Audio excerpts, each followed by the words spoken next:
Hey everyone, we are east of Ebonheart, Old Ebonheart. We need to go to the Cavern of Gear. It's hard for me to tell with the font. E's look like C's, R's look like T's. And this is for the Fighters Guild, where the foul-mouthed gentleman claims he was cursed by someone in this cave. We got him the highest level of willpower potion, and he had a few minutes to ask us to kill someone.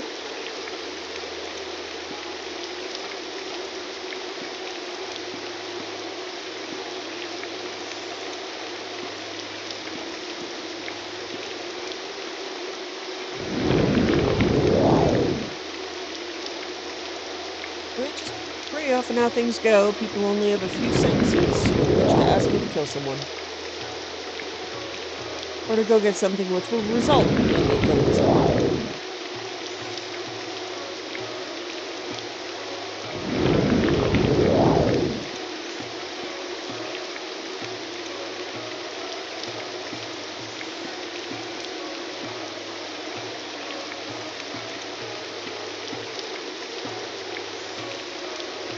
Alright, I'm going to talk to her before I kill her. I don't want this to be Morrowind witch hunt version. Morrowind witch hunt version.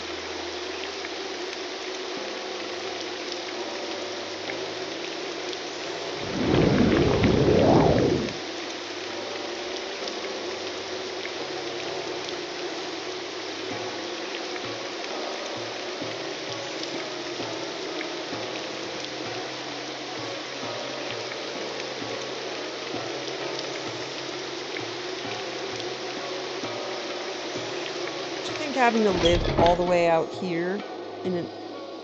Ugh. You know this place stinks. It's bad enough. Yeah, I'm gonna talk to her.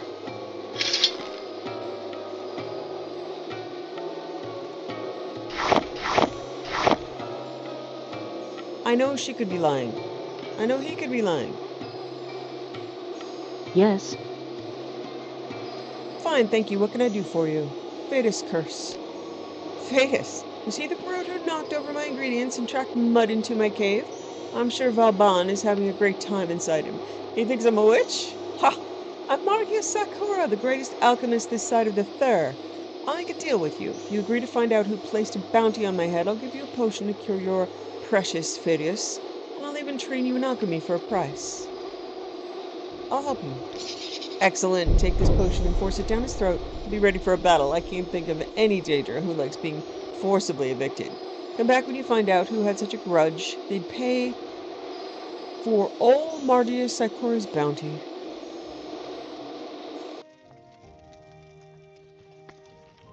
Okay, well that makes sense.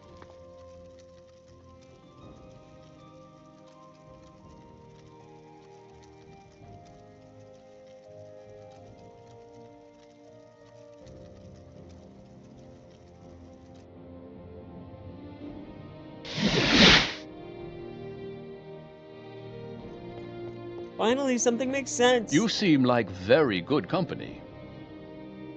Like a fly to dung, this Dunmer cannot get enough of me. Begone, pitiful fly, you've spent enough time here. Force the witch's potion into Phidias's mouth.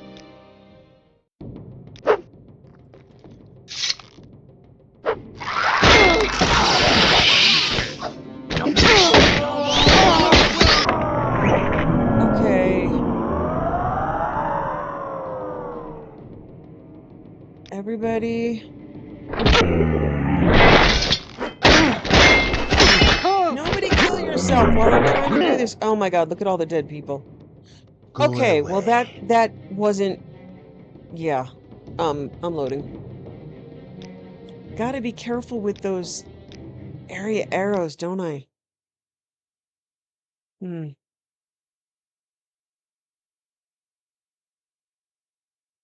Unless she lied, and the potion killed him, and now they're attacking me, which is, of course, an option.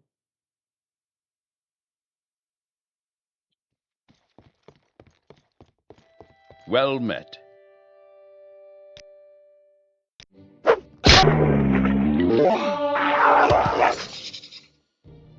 Okay, that went much better. I'm late for the appointment. I cannot thank you enough. For days I've been tormented by that beast running through my head, making me say all sorts of ridiculous things. This can't be allowed to continue. When you got that potion, did you put an end to Margia Sakura? Have you put an end to her? No. Well, what are you waiting for?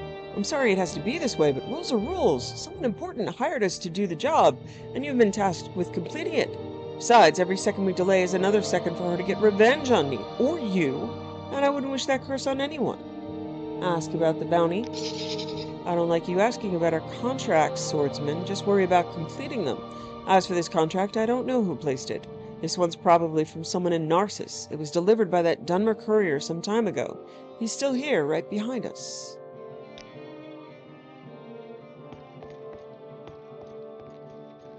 I see this land suits you.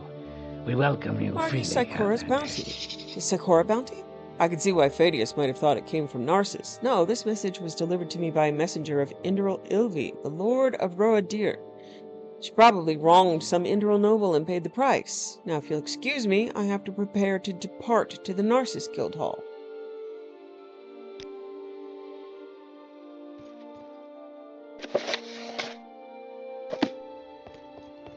Well met.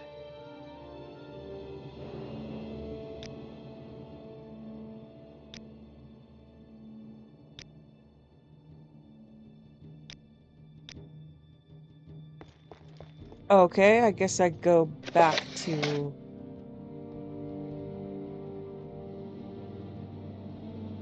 Lady in the Cave.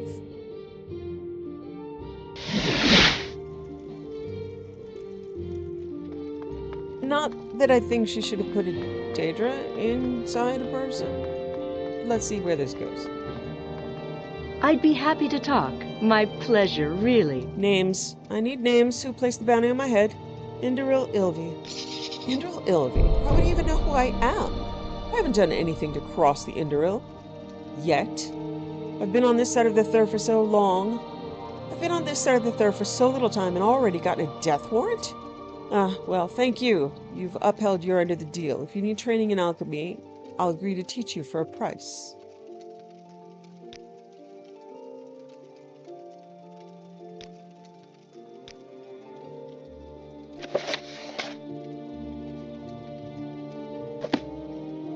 Okay, I'm kind of confused about what I need to do about this.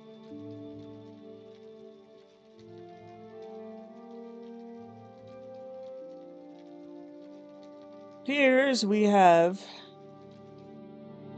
very killy people in the Fighters Guild, not really a shock. We're unwilling With to pleasure. negotiate with Please, anything, go ahead. not really I'm a all shock. ears.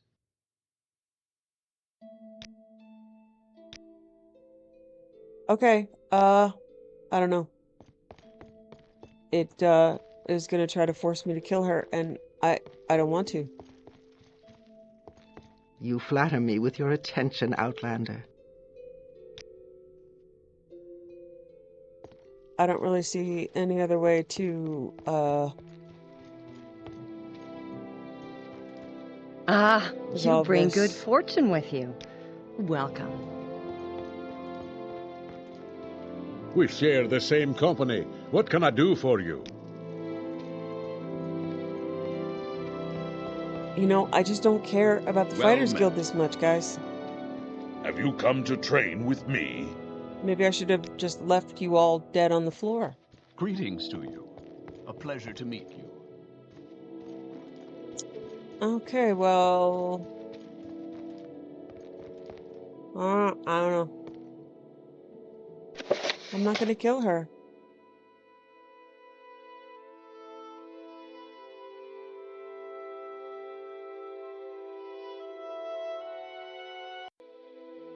Okay, I looked this quest up.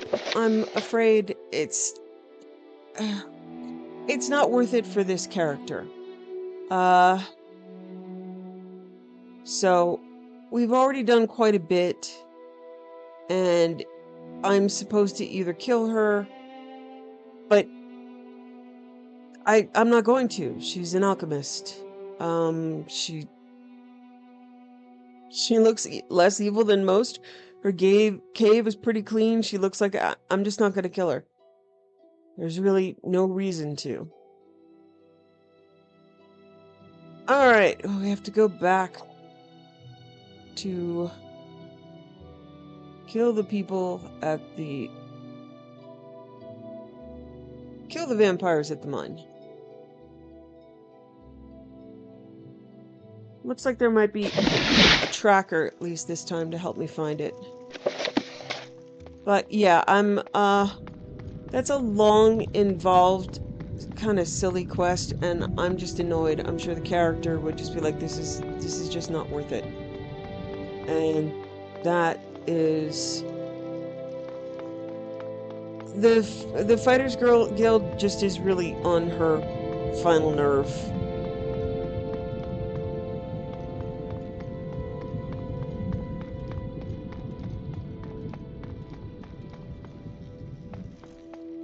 Warlock Kill Checker. Ooh. So she's not a mercenary. She likes to have a purpose to what she does. And so that's going to be the end of the Fighters Guild line in Old Evanhart. Until or unless something else happens.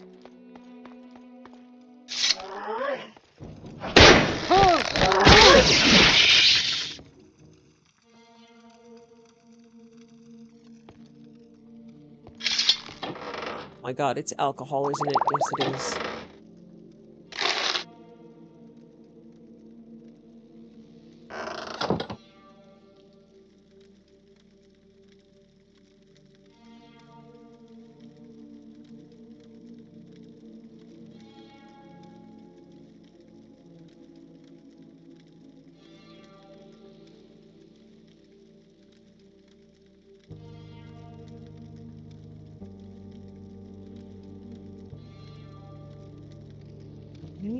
Let's see if I can get to them from here.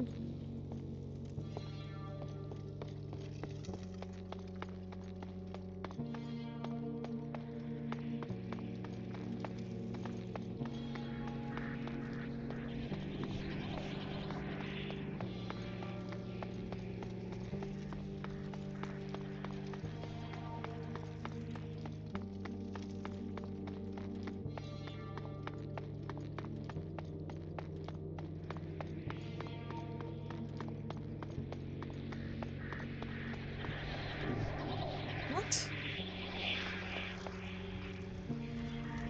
Up. Seriously? There is no up.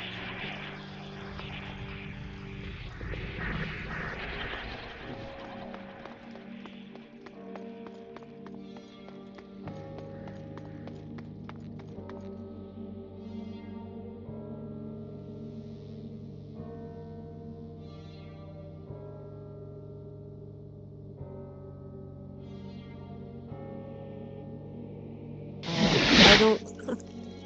I don't see that I can even get to them.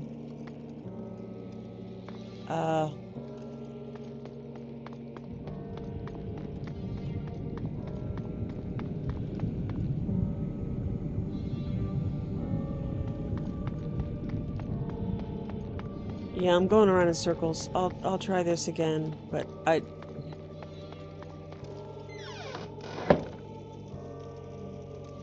Yep.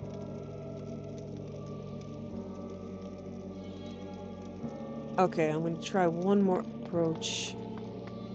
I think it's the same approach, honestly.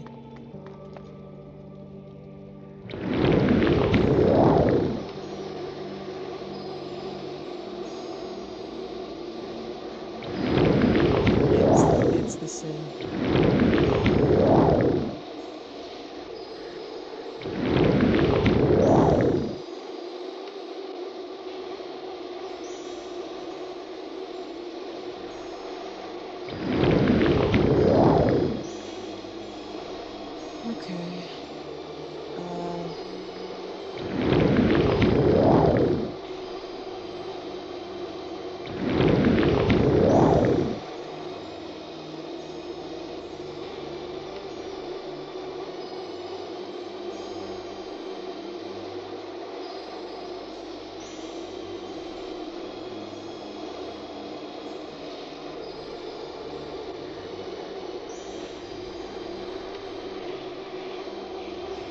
I am...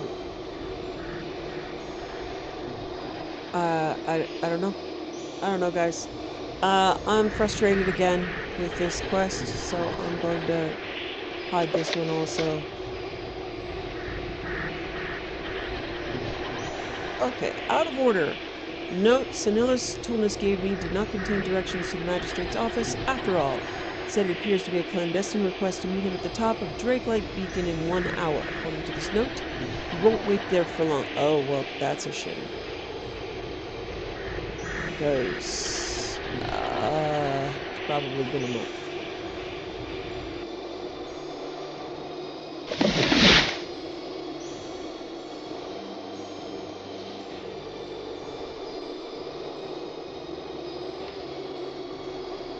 What is this regarding? All right, I'm listening.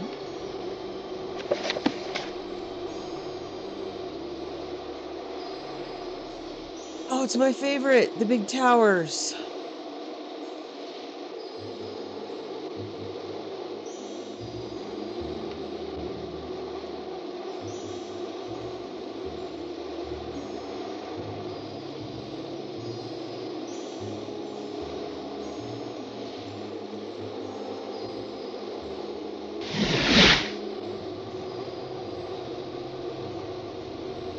Is there something you need?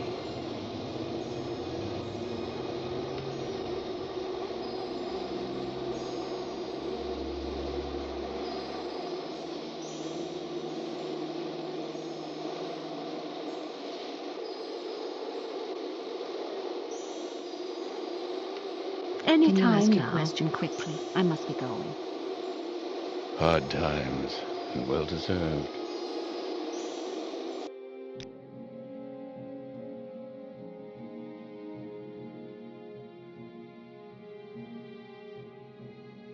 Oh, we're gonna have to do this again, aren't we? Okay, I'm gonna wait an hour. And...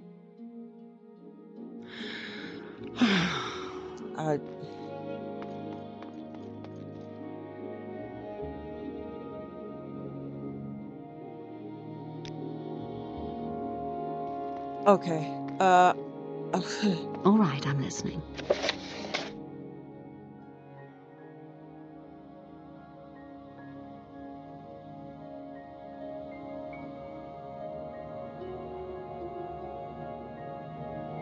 okay, I may have missed my window there.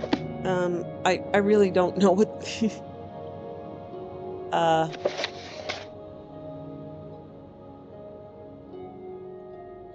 I don't know why people are doing this. Okay. Delivered for Dagman. Dagman's apprentice, Claudine has gone missing. She's apparently struggling with the basics of magic. Has not returned for her lessons in several days. Dagman would like me to check on her at her house.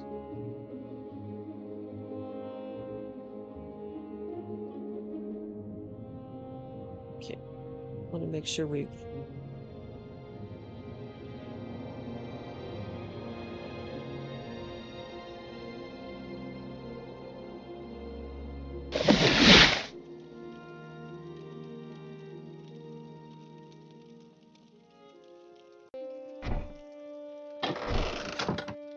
There was a person here! Where did she go?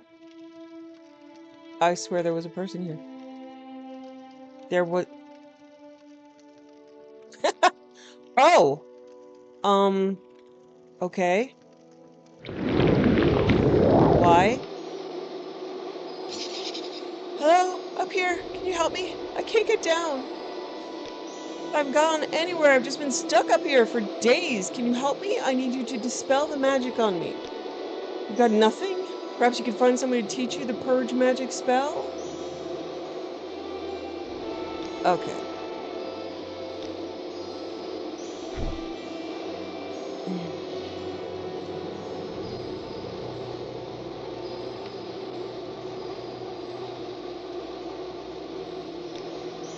Okay. I got it.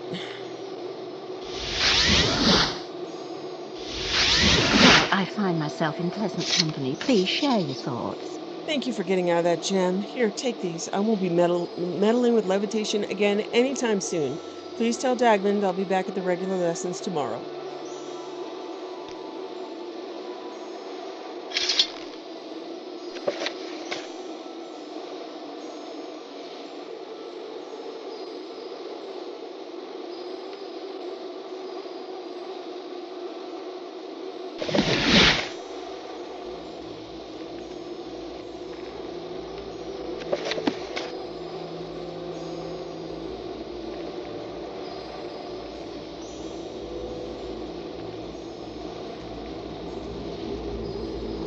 Hail and welcome, friend. Hail! You've rescued Claudine? Well, I suppose it's a good thing she cast that spell indoors. Thank you for helping her out. I've been otherwise occupied. Speaking of which, when you head back to Firewatch, bring this report to Vandirelyon, will you? Her eyes only.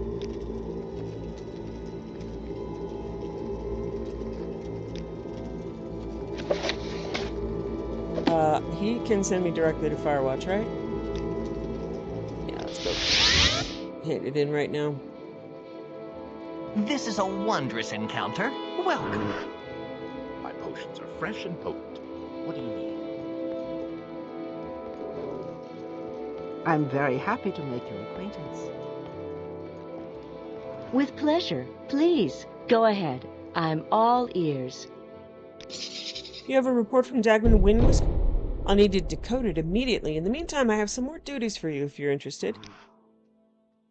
I need you to retrieve the Ring of Ineptitude, which is a fairly ordinary ring, but it's got an unusual enchantment on it. Ordinarily, we don't make a habit of raiding local tombs, but this one is worth the trouble and the risk. I've recently learned that the ring is located in Thendas' ancestral tomb, in the Dagon Ural coastland south of Firewatch. Follow the road southeast from Firewatch, and you'll find the tomb in the place where the road turns toward the ruins of Ebenamidan.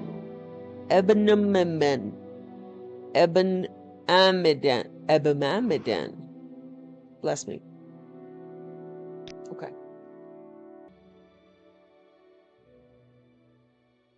Aramel Dunconis told me that a local merchant, Meridon Dilmoon, has been cheated by his business partners and needs the guild to resolve the situation. I'll need to go to him and learn what happened.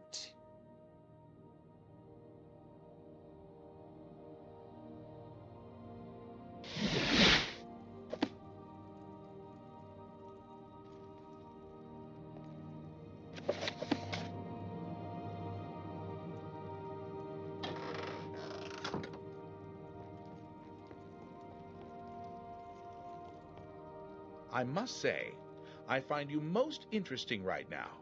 Please, go ahead. You must be from the Fighters Guild. Thank goodness. I was trying to break into the Quama egg business, so I paid some of the natives for a few crates worth, but I've been cheated. They took my money and won't deliver the eggs.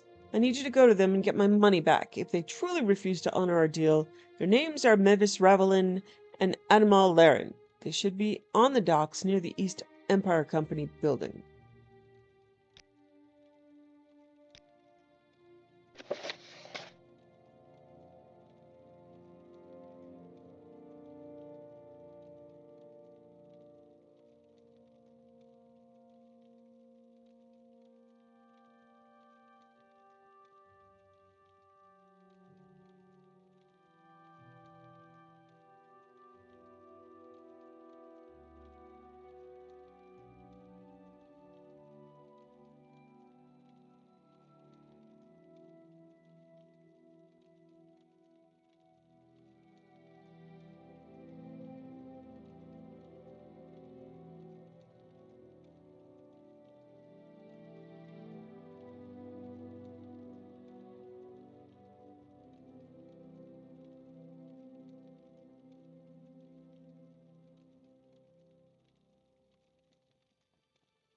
Alright, I'm gonna try to go to the harbor.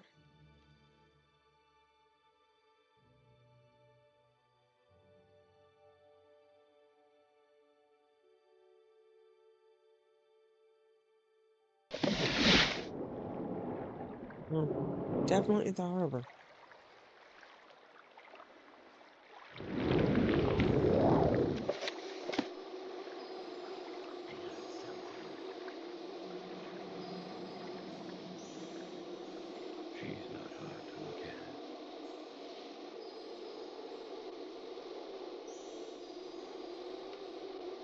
What do you want, Fala? Here to talk about Vandirelyon?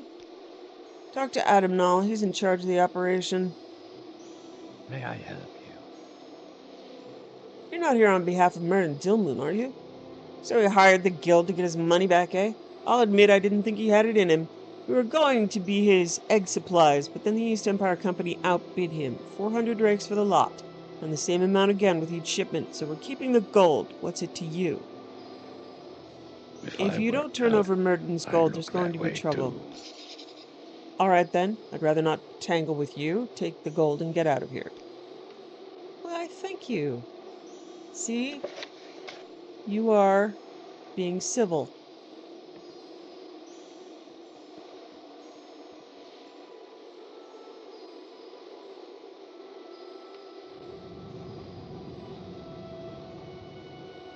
I like civil.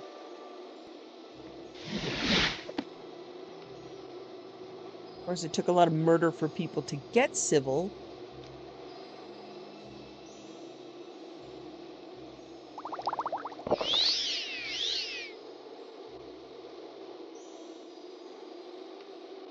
I think it was worth it. Some of them really deserved murdering. I must say, I find you most interesting right now. Please, go ahead. Thank you for bringing me my money. I suppose I still lost money after paying your guild, but nobody has the right to cheat others unpunished. You should be able to get your cut over at the guild hall.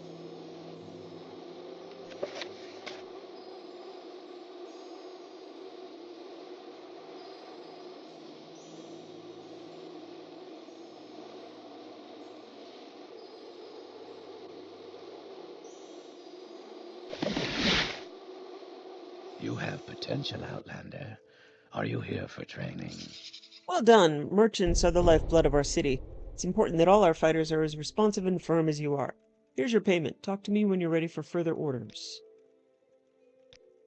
A local apothecary is being harassed. I want you to protect Mist Eyes. Salraz is visiting Firewatch, and Mist Eyes seems to think he means him harm. I want you to head down to his shop and find out what's going on, and make sure Mist Eyes is safe.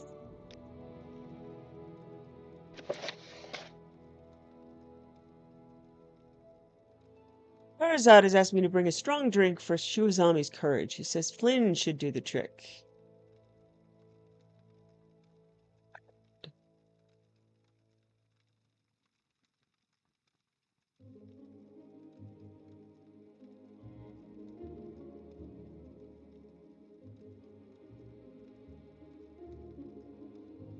Oh yeah, this is the weird under the sea people.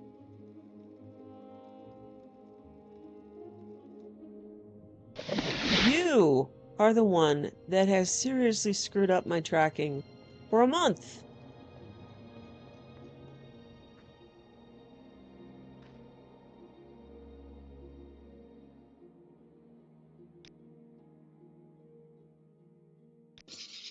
This will certainly give Shazami the courage he needs. You even brought some for Farzad. Thank you again. You're welcome. Please take all my alcohol. Yes. Wonderful. Thank you for taking care of that. Now I can leave this place. It would be a shame for it to go to waste. The enchantment will hold for more than a lifetime. Since you have no trouble getting to and from this old ship, why not live here? Come back later and I'll have a bedroll here for you. Maybe something to store your junk in, too. Up to you. That's very sweet of you. I really appreciate that. What? Why?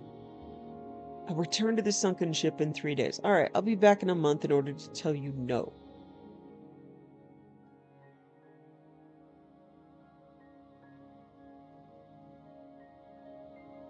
Okay. We convinced someone to sell wine.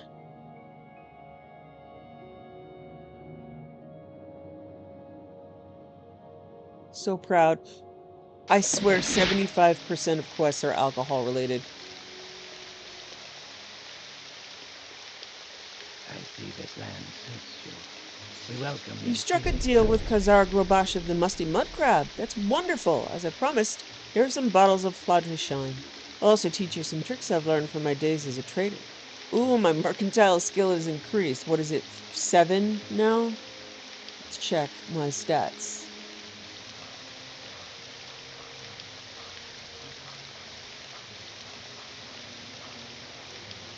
Ooh, it's 15. That's exciting. Okay, my Morrowind reputation is 40. That's pretty good.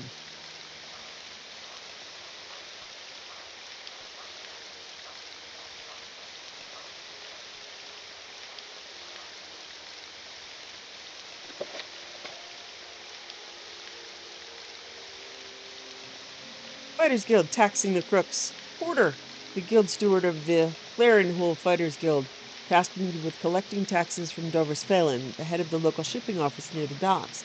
Total amount of money he told me to collect is 400 septims. Suggested I find a way to intimidate them into making them pay. Yeah, you think? How about I show you my bow?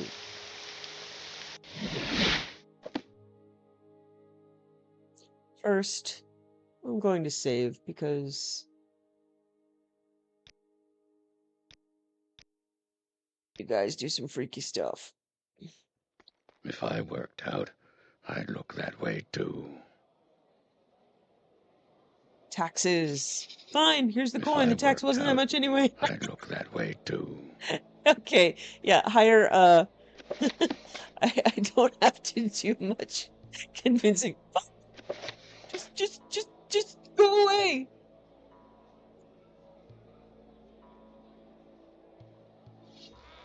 I don't mind the minor ones. I hate murdering people for vendettas and stupid reasons. Collecting real taxes or killing It would wanted be an murderers honor is to train okay. you today, Outlander.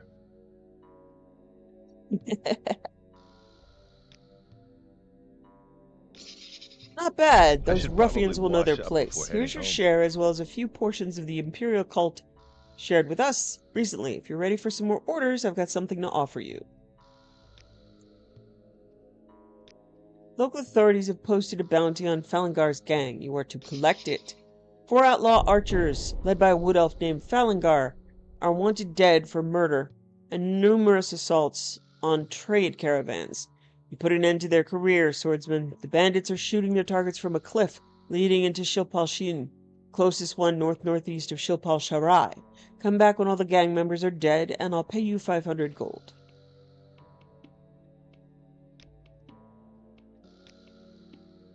Okay.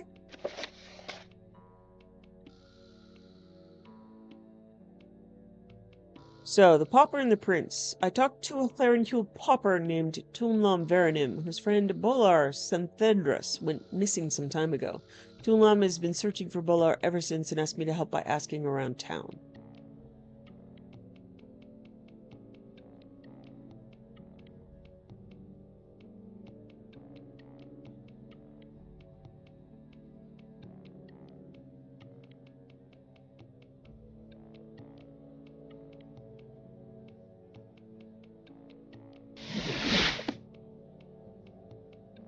Let's ask drunk people stuff. You may speak.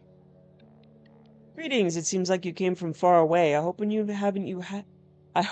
haven't had too much trouble with bandits near Aldmarek. Yes, a group of outlaws has recently been robbing travelers due north of here near Aldmarek. They rob people for their prized possessions. I fell victim to them as well. They've stolen my enchanted drag short bow, Kind Heart. You seem like quite the adventurer. Perhaps you want to take out these bastards and bring me my Kind Heart? Thank you. The bandits are led by Felina Laren, a known outlaw in the region. Her lieutenant is Amosgar, one of these big and strong Khajiit.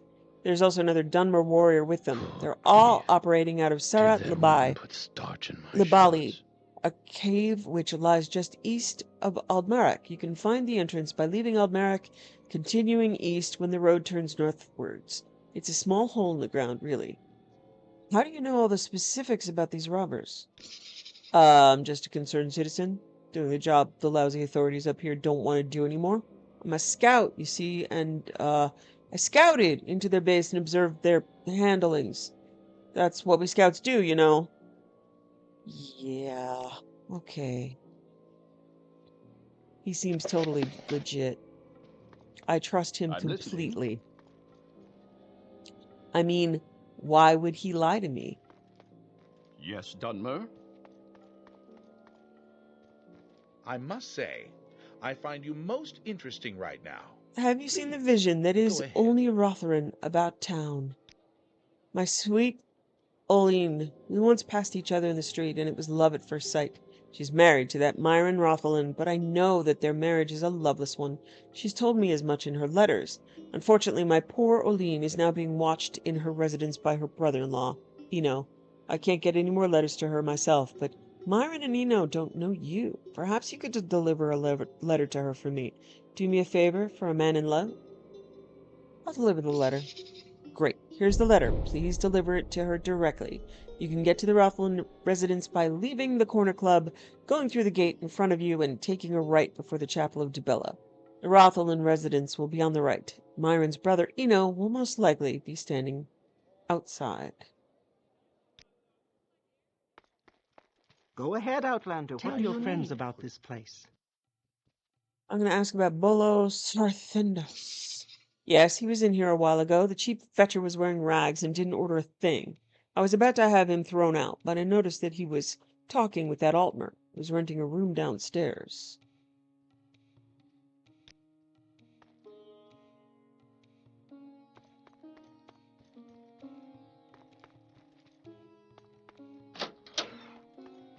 How interesting. A tourist. I don't know what you're talking about. I do not associate myself with those inferior to me. Okay.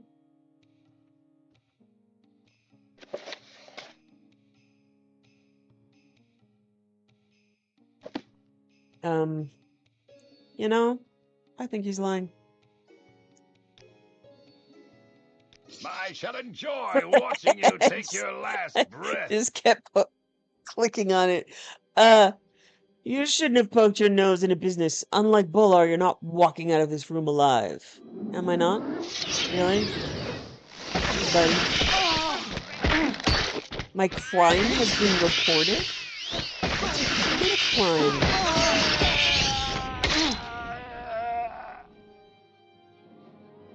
I'm just gonna pay gold. I accept this gold in payment of the fines and compensation ordered by the court. And now you are free to go. Oh, I like that. Note to Ryla Marir. Ryle Yaramir. You know, way too many M's, way too many R's. Nobody needs 4 R's. Nobody. That guard was right on that bribe, weren't they?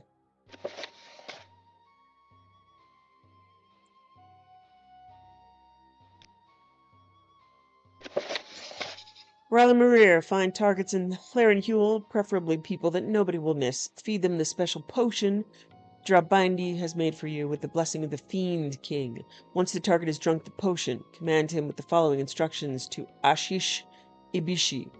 Exit Harry rolls through the south gate. Follow the paved road until just before it turns south near an ancestral tomb. Continue going east. Turn to the northeast and follow the peninsula until you reach a partially submerged Daedric shrine on your left. Dive and enter the shrine.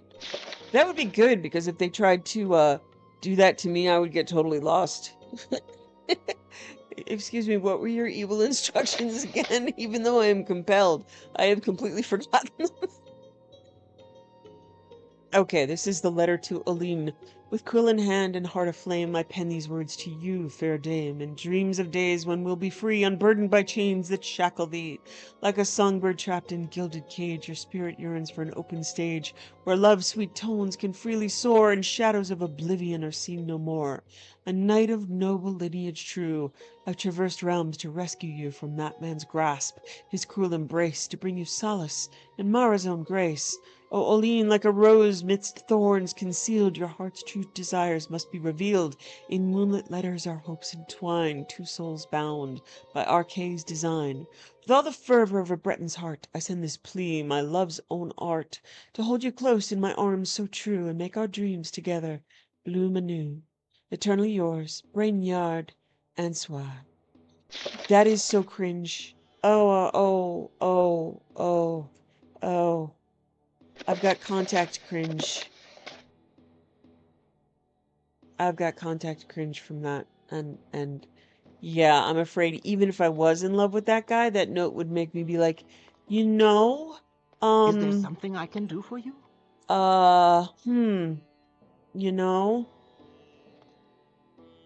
I must say, Oh, you all I were gonna find you attack most me, huh? interesting right now. You're all hurting. Yes, Everybody. Dunmer? Oh my God, I've still got alcohol. Huh.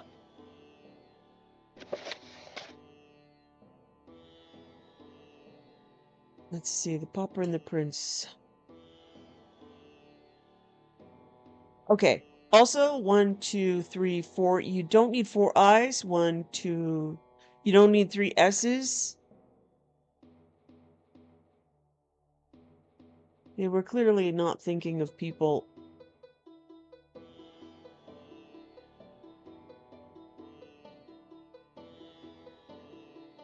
Saying this crap out loud. Or they were and giggling about it, and I resent that.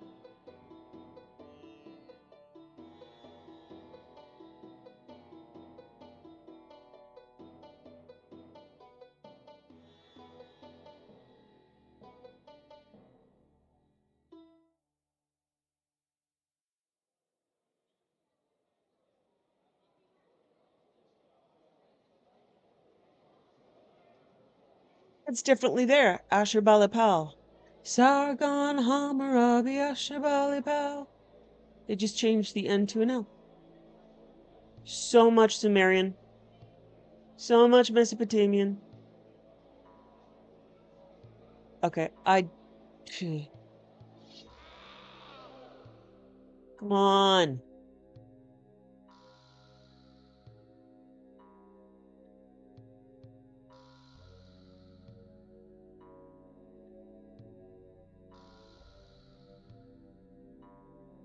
Oh my God, I have the instructions and I refuse to read them.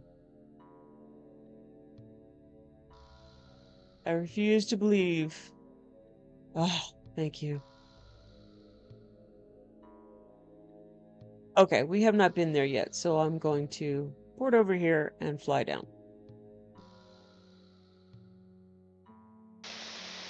Oh.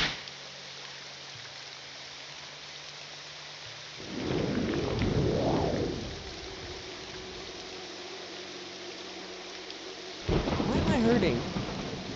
Why am I... Why? What's wrong with you, sweetheart? What's wrong with you?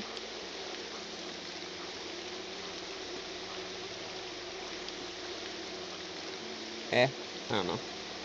Do that and I'm fine. Nobody can tell.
We're gonna be here for a little while, aren't we?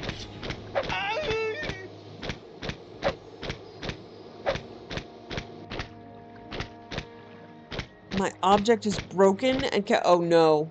No, no, no. Someone... You broke my bow. Okay. I'm just gonna whack you with stuff. Looking ripped there, man. Nobody breaks my bow. I mean, you break my bow. But, guess what? Guess who wins now? Rude.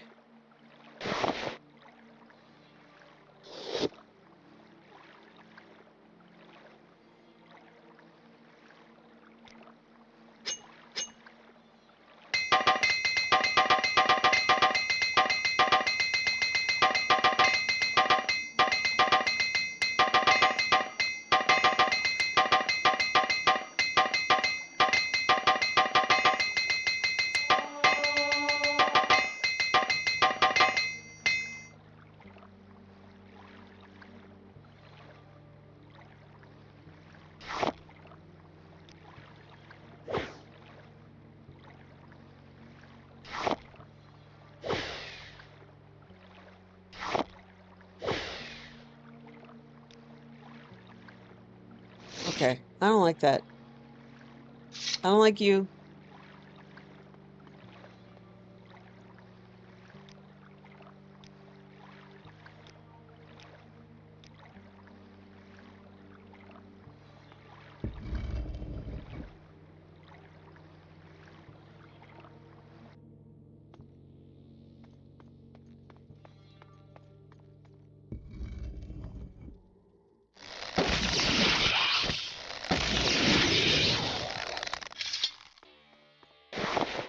So that was likely a disintegrate spell, which is so rude.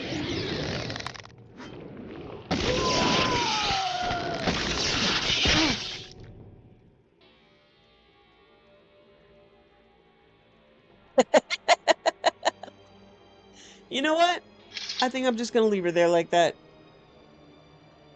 Yep. Yep. You're just gonna inexplicably stand there exactly like that for a good long while. Okay.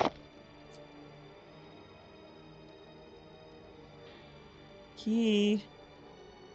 If she should be.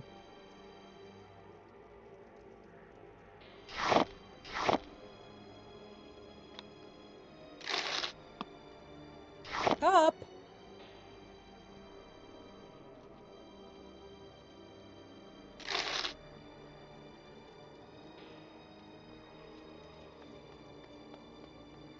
You just stand there and you think about what you've done. She probably isn't, but made me giggle. Okay. Isn't there a door here somewhere? You're not a door.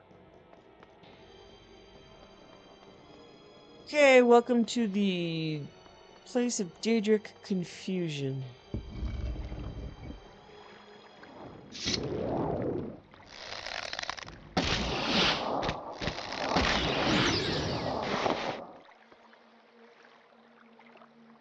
Okay, I just came from here, so that's less than helpful.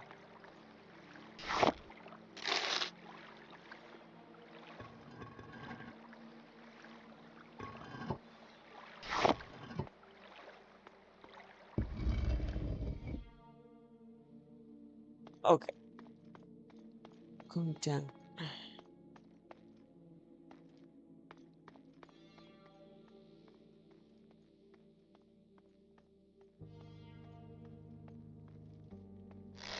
Pretty clear on you guys being bad, so I'm not really gonna ask first.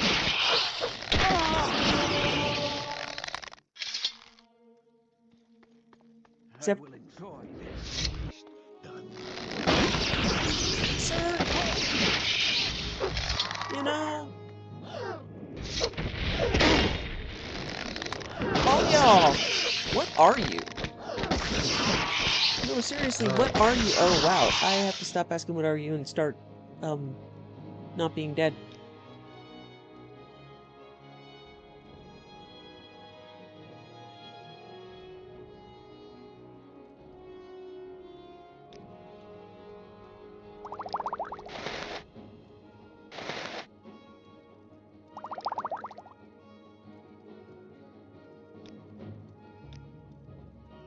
Oh, you know what? I think I actually...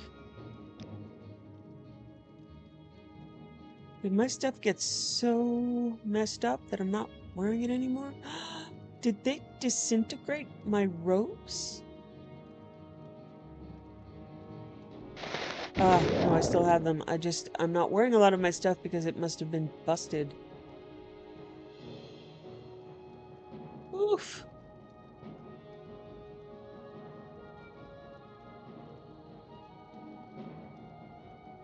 That's scary. Oh, I did not help myself much at all, did I? I dropped them, I think. I think I dropped my potions.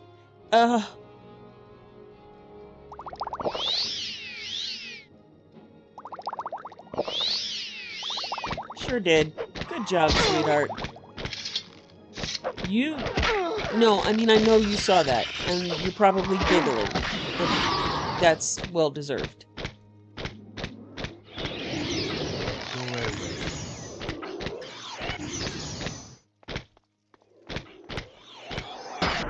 Oh, you're an Argonian.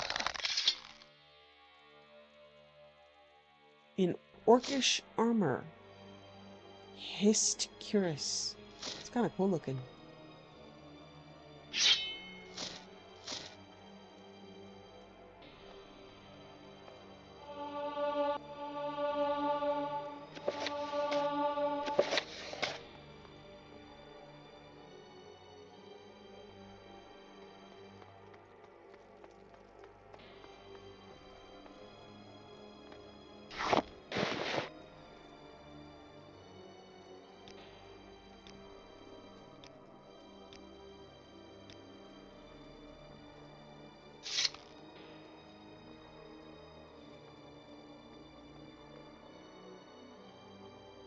Yeah, I'm going the wrong way.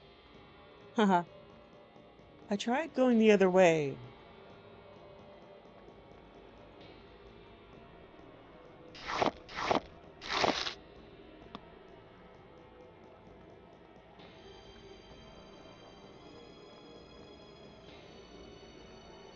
That should be Molag Bal.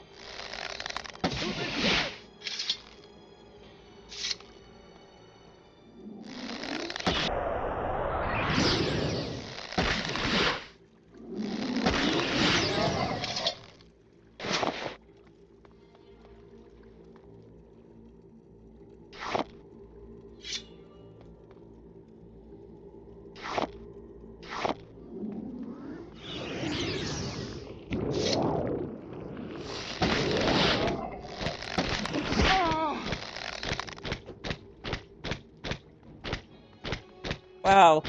Scaredy cat Daedra. Look, I don't even know where you are anymore.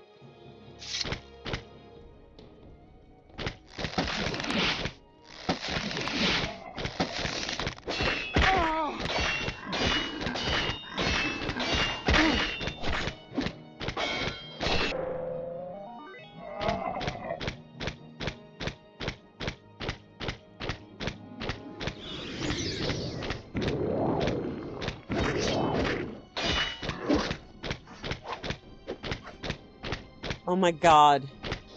You know what? Screw that.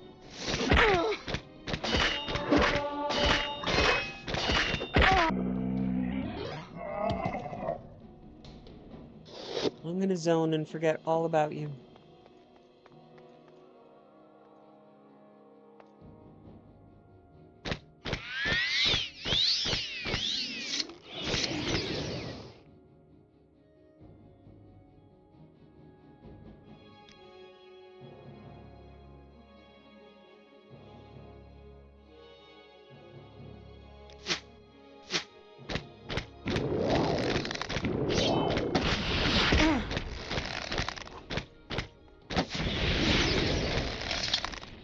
You just had to start some shit, didn't you? That's what you get. Okay, I am deeply confused about this place. So, let's see. We know that that's not the way. This is just a big room. We need to find some sort of door.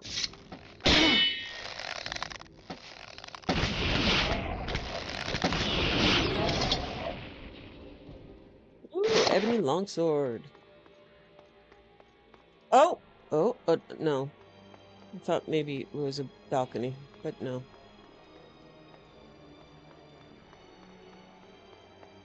Oh, she fell down.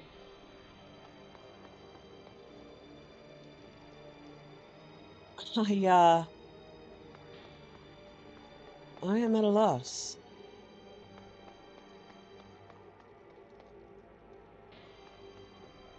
Alright, I'm going to...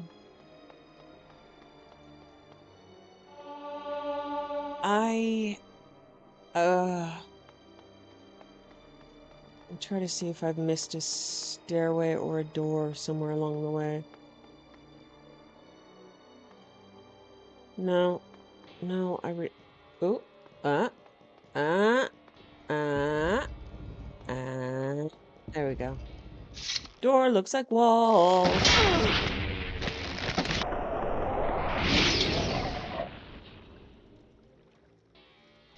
Your door looks like wall.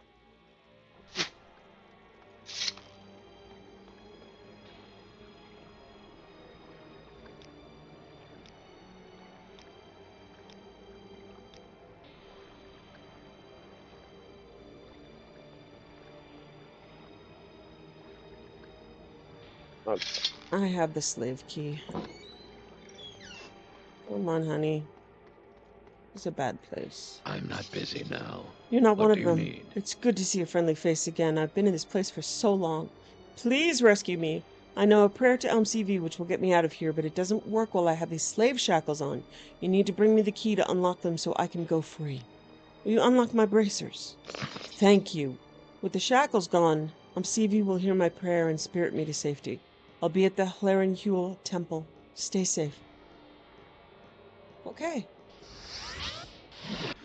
Good.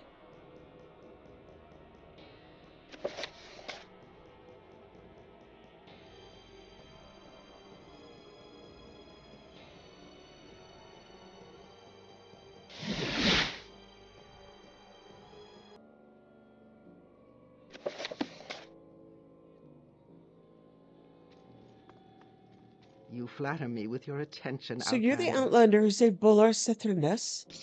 You've done well. You saved the life of an innocent Mer and uncovered a dangerous cult preying on our people. Don't worry about Bolar, for he's in good hands here.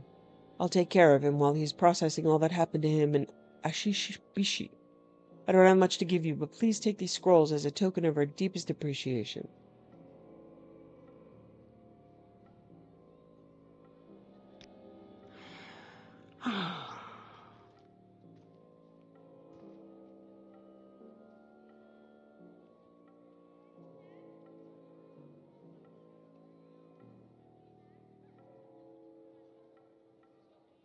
I'm almost dead.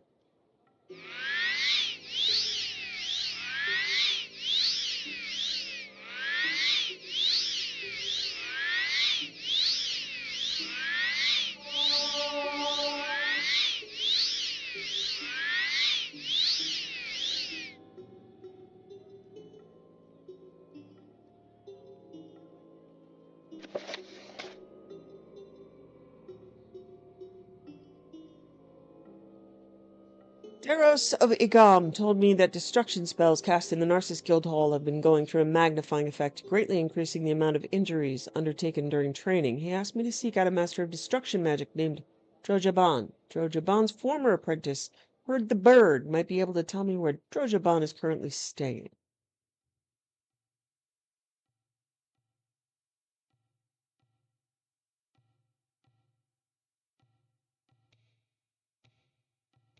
Okay, and while we are in Narcissus, I'm going to try to remember to go to the Mages Guild Hall. Cast Mark. I don't believe I've seen someone with such a grand outfit in some time. Can I help you? Drojaban, huh? I know where he's staying. The old cat sent me a letter last month asking me to bring some scroll or another about curses to an old Dunmer stronghold west of Clarenhul. Telesaris, it was called. I'll mark it on your map. Unless he's already moved, that's where he is. Give him my regards if you find him.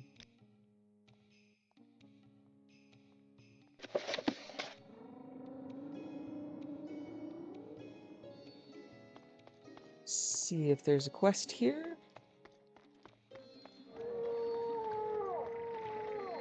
We make a special trip just for you. Same low price. Looking to leave Narcissus, or would you be willing to run an errand for me? I've been meaning to check on my friend, Benoni Felder. Benoni lives in the St. Veloth quarter that's in the north of the city, opposite of here. I try to check in on her when I can, but I haven't seen her in a while. I'm starting to get worried. Can you check in on her for me? That's good of you. Like I said, she lives in the St. Veloth quarter.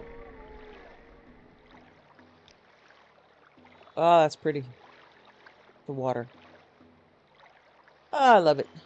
These shoes are killing me.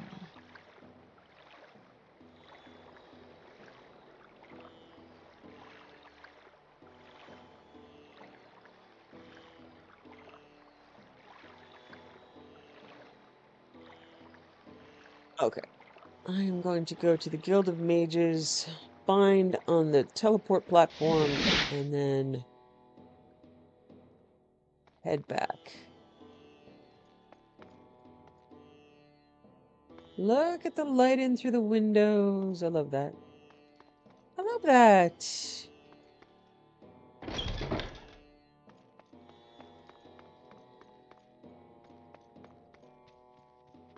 What can I do for you and today? hearty welcome, friend.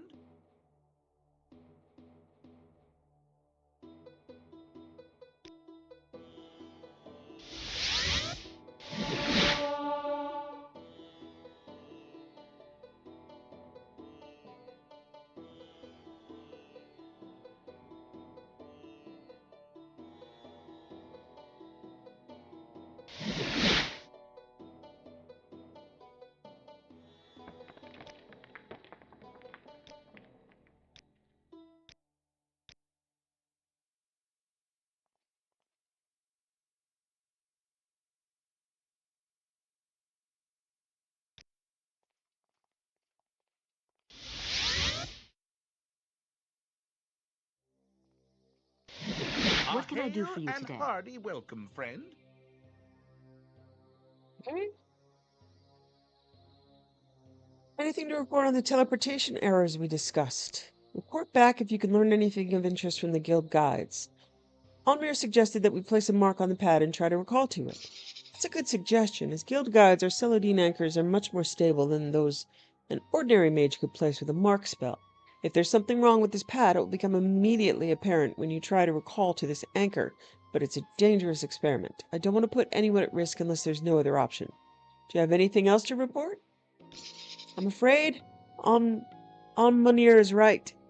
If Thazlarakis is struggling to maintain his anchors and objects are being stripped from their bearers during the teleportation, then the situation is more dire than I thought. I hate to ask this of you, but I need you to cast mark on the teleportation pad and then recall back to it. We'll quickly learn whether the problem is here, on our pad. Okay. I just did that, but let me do that again.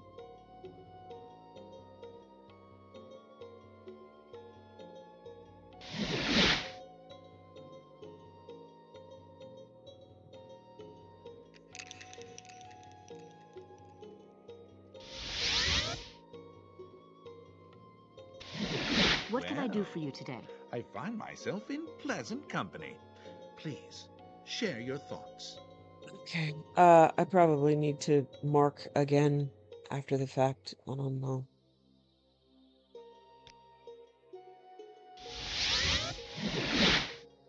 Okay, for the third time.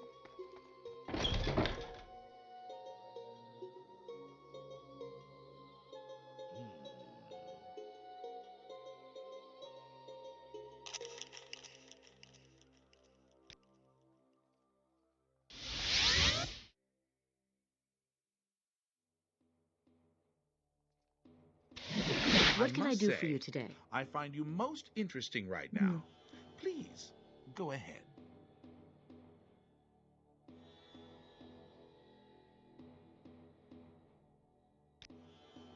Okay. One more time.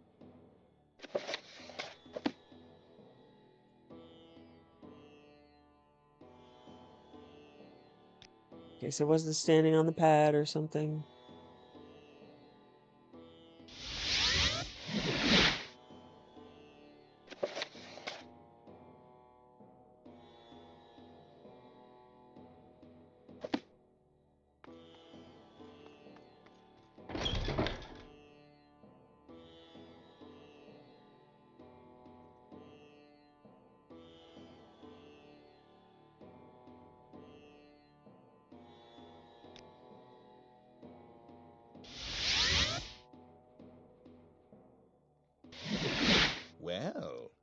I find Okay, myself in pleasant this can I company. do for you might today? just be because I Share your have thoughts. multi-mark, What so, would he like then? I, Welcome. yeah, I'm gonna hide this, because I am not giving up my multi-mark for you. No, no, no, no, no. Noladrano said that the sensitive tome Dead Magic has disappeared from the guild's library in Narcissus and asked me to find it. He suspects that one of the apprentices may have taken it.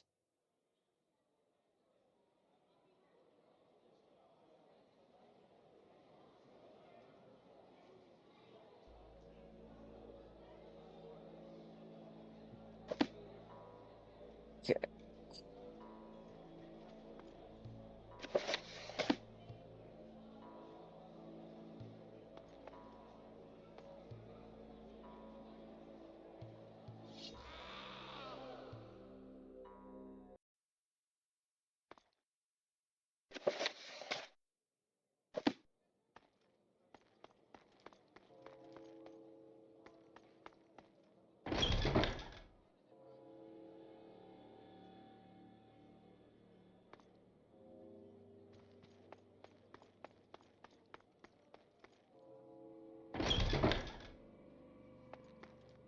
If there is anything I can do, I am humbly at your service.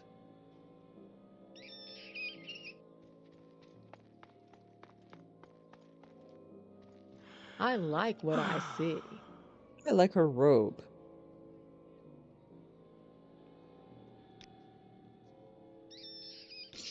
Okay, she was asking for a quality potion of fortified fatigue. I happen to have it.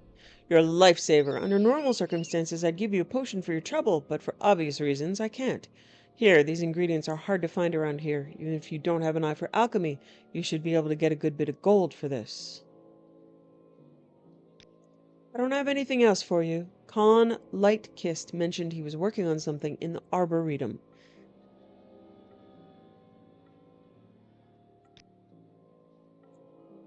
This is an honor.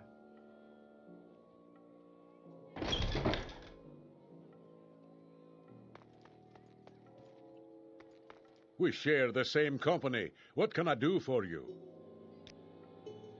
No. Did I get the hemlock seeds? I went, yes. No, you didn't. What a foolish thing to lie about. Right? I'm sorry, Karn. I just, I maybe might have.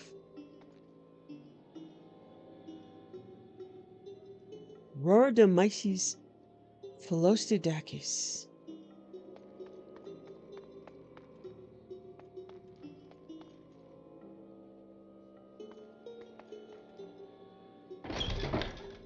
Okay.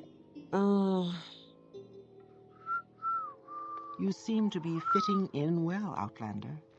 How about a spell or two? It's a locked door. Yeah, I just Greetings keep and going in circles. salutations. Rats, is that cheese? That's cheese.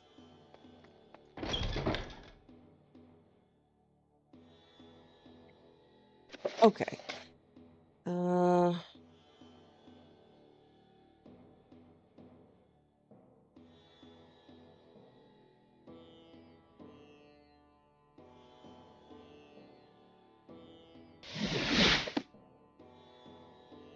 The Narcissus Mage Guild is huge.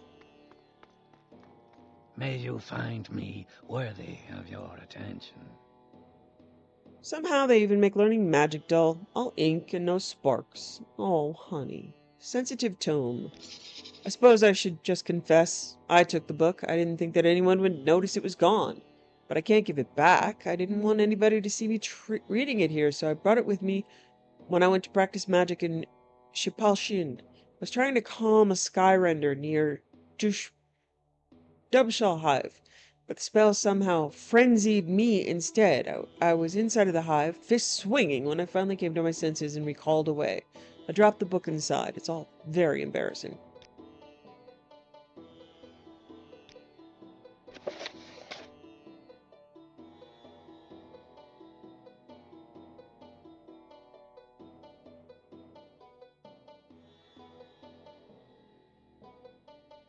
Okay, we have not been there. So we're gonna fly.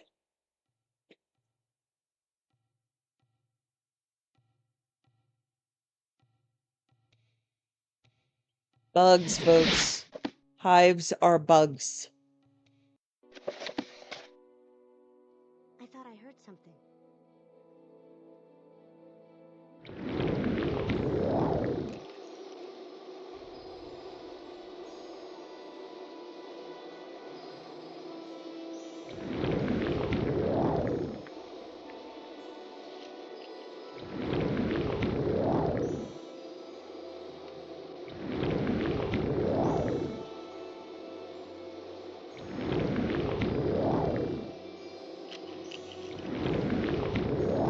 Bugs.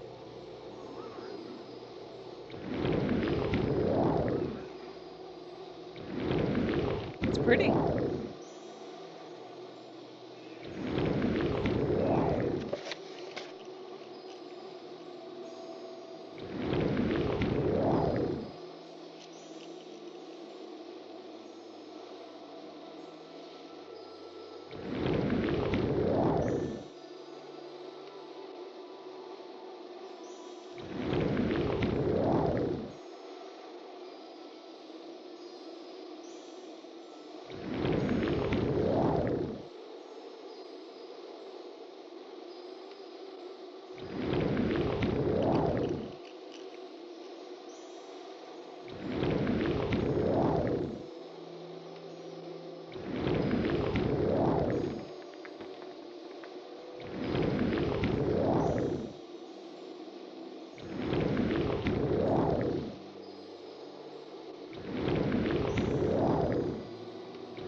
Yeah, that's really pretty. Look at that.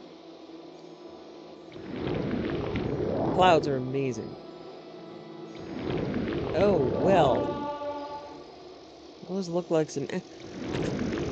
He got all the way out here?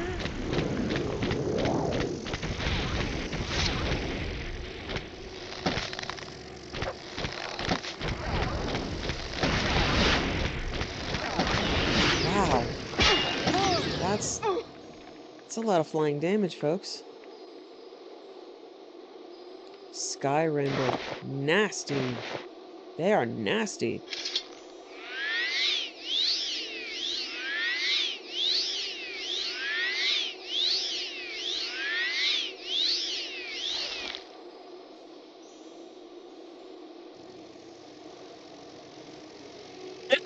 That was that was ominous.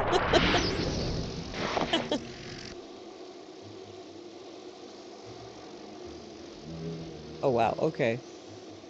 Yeah.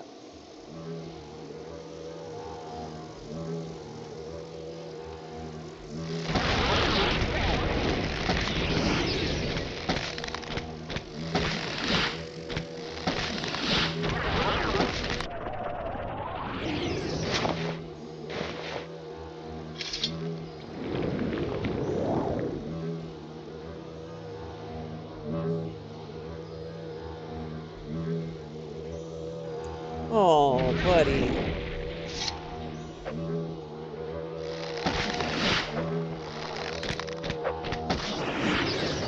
Yeah, I call hornets assholes with wings, so I would say,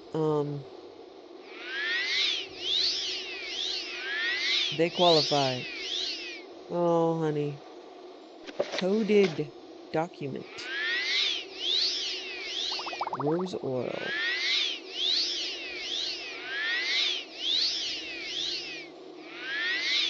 Oh my god, look at that. Meat honey. That is not, I mean, that's awesome, but that's not okay. Oh my god. Wow. Meat honey.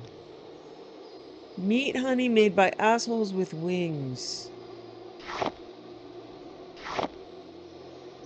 2 Skyrender Slum Gum. Oh, nasty. You guys are gross.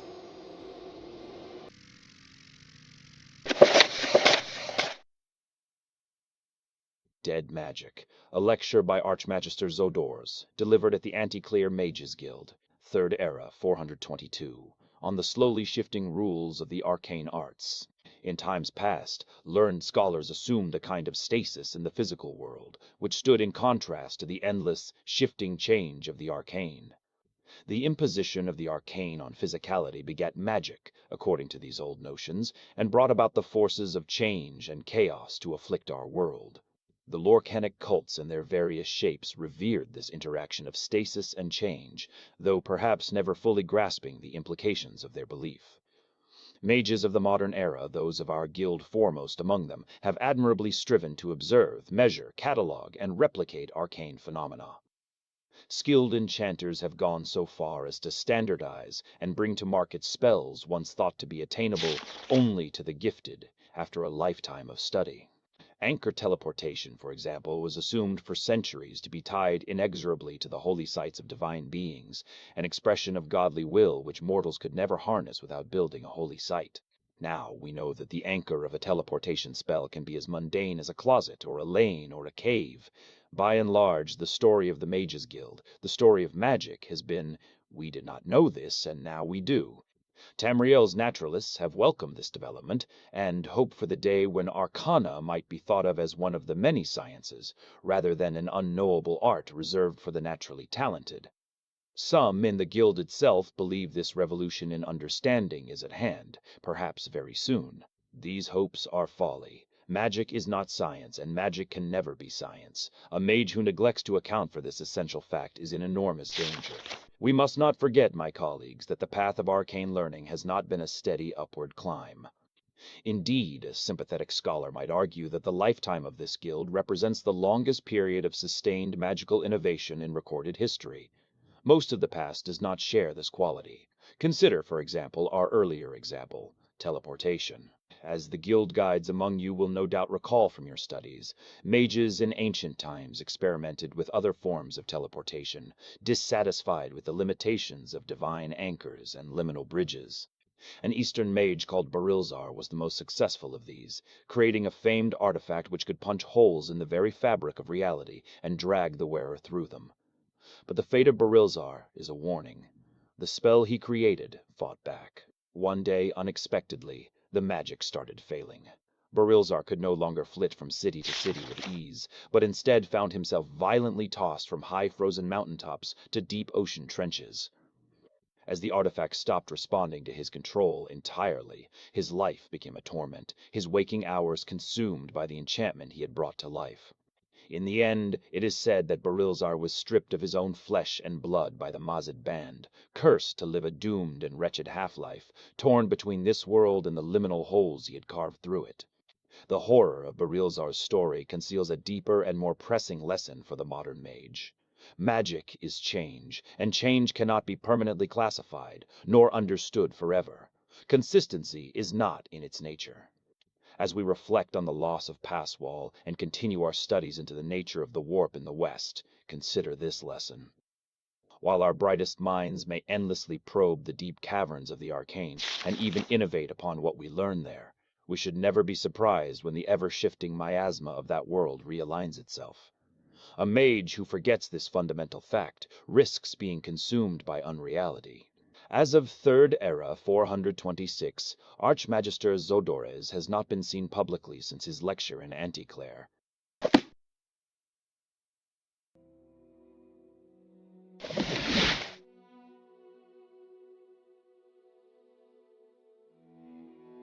On the subject of meat honey, there is a pretty awful story. Honey can last for an insane amount of time. So I believe it was in an Egyptian tomb that they found ancient honey, and one of the archaeologists went to go taste it. And they tasted the honey, and then the second taste or whatever it was, like hair came out with it. The honey was in there to preserve human organs. And that included hair and body parts, and yeah, meat honey is a thing. An honor, to be sure. I've been worried about over the loss of a sensitive tome.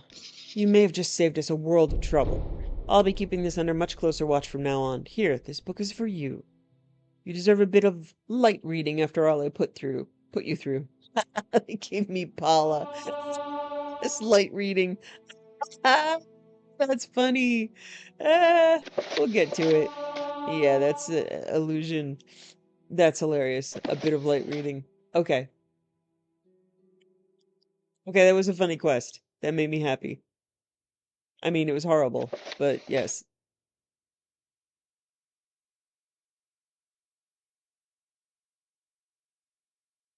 Okay, return to the Othmura Guild, and I've already done the quest and delivered something. Now it's time to turn it in.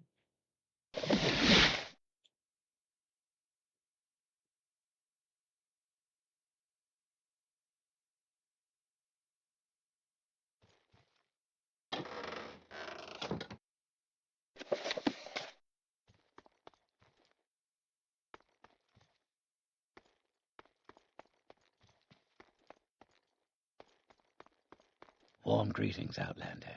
Care to peruse my spell? Hmm.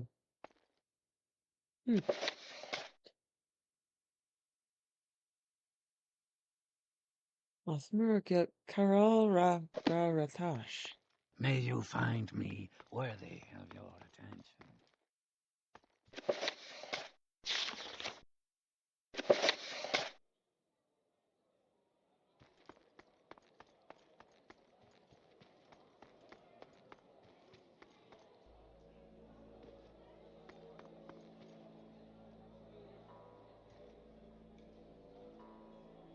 Okay.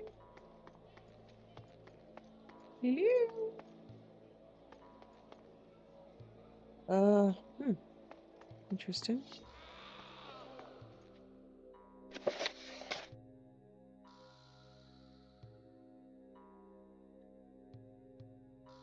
Oh, Vandirelyon. Okay.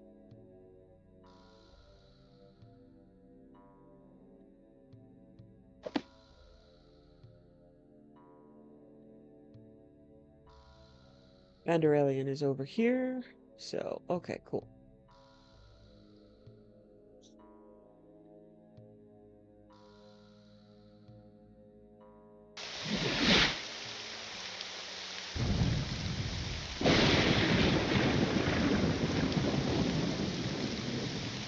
Welcome. Please. Good, you're here. I take it you delivered the letter to Rasa Undusi? Thank you for delivering it. As you might have gathered, I have more duties for you, the type that are best discussed immediately. Now that we're here at Vandirelyon, the investigation can properly begin. I suppose I ought to tell you what the whole point of searching this ruin is. The Ghost Ring. It's a powerful magical artifact that was in the possession of a noted sorcerer of the Kaimer. I've been searching for it for years, and my research has confirmed that it's somewhere deep within Vandirelyon. Vandirelyon. Not Vandalorian. That's very close to Mandalorian. I apologize. I am mixing up my Star Morrowind Trek Wars. I'd like you to go in and start looking around and see if you can find any clues to its location. But this door needs to be opened before that can happen. The lock on it is complex, and alteration magic has never been my strong suit, so you'll need to find some way around it before we can do anything else.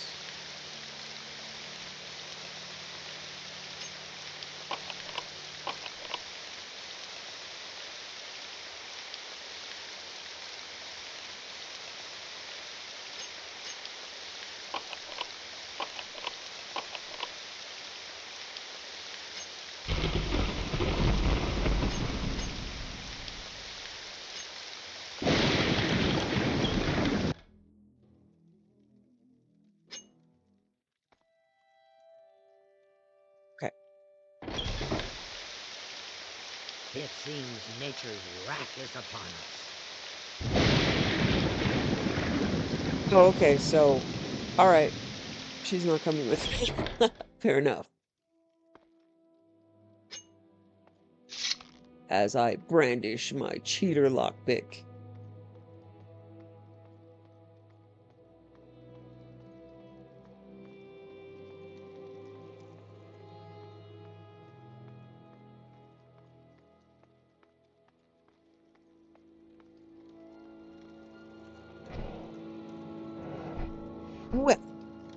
was the wrong way.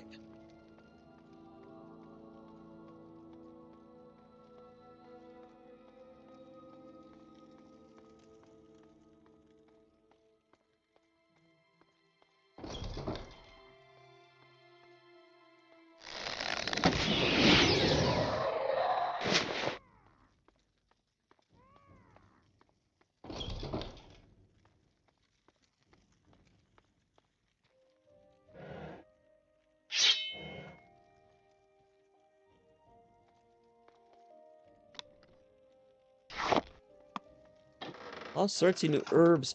Orc's crown. Ooh.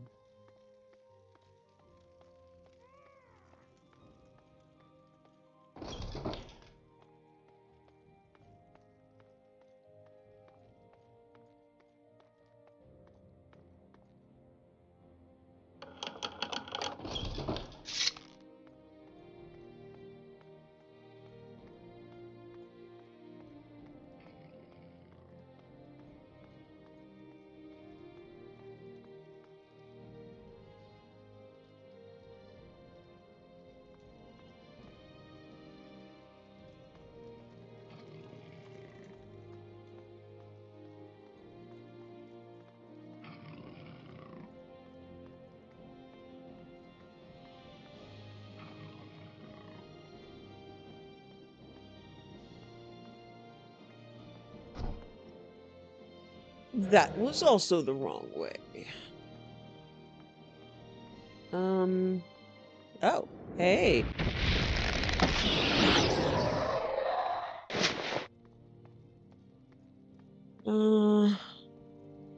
It looks like I need to go to the upper level and then back down to get there.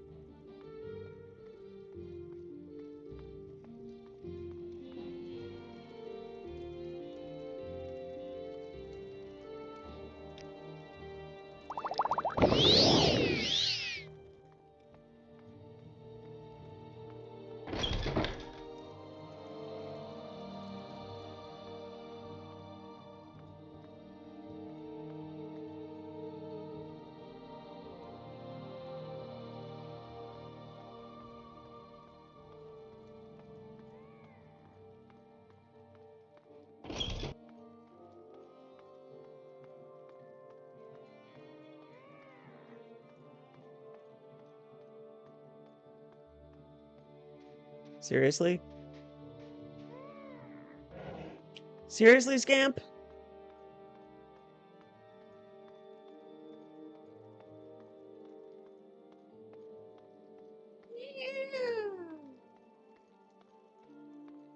Oh, wait.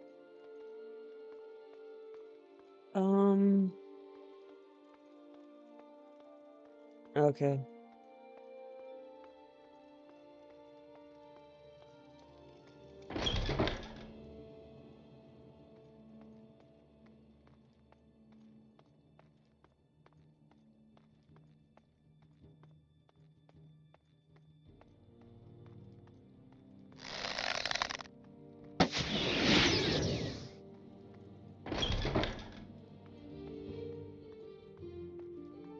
Shoot you in the back.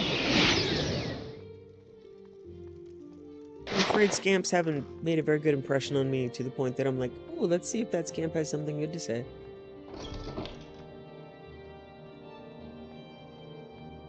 Creeper doesn't really count. I just wish Creeper would stop going, "Yeah." Which is why Mudcrab is better, but Mudcrab is still also making annoying noises. Don't tell him I said that.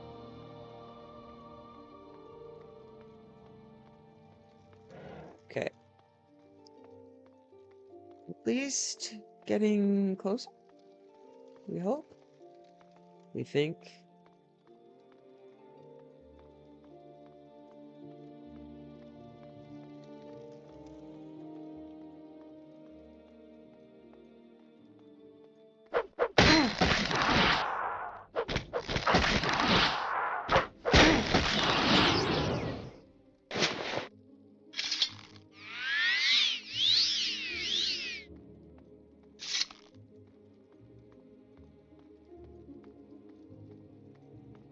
Okay, yeah, we're good.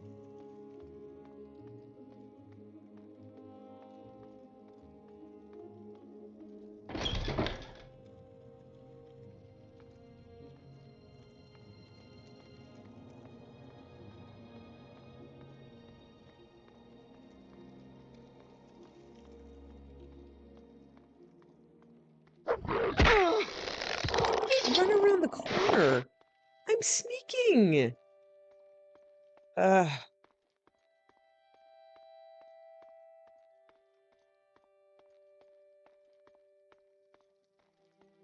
Well, I suppose if I have precog, other things are allowed to have precog.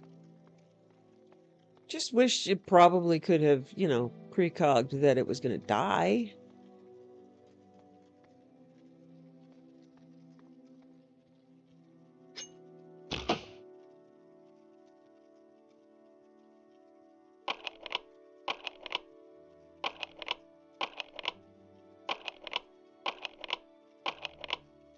It's a pretty door.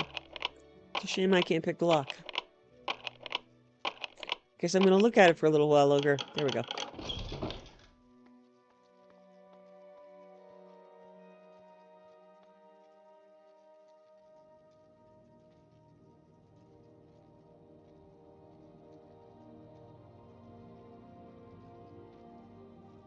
Key. Topaz, emerald, ruby. That looks like a common, an expensive amulet. How is it even more down? Ah, come on. What?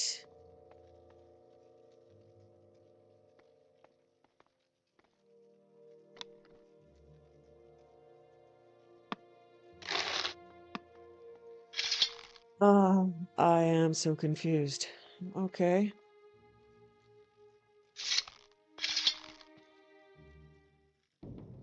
Why is there plates? Where were you? You are a terrible guards camp.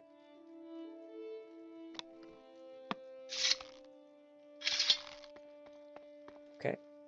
Vault.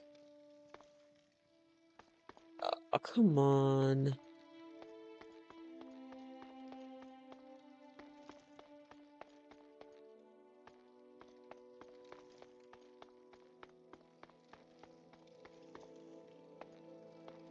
Okay. This is the vault. Oh, I see.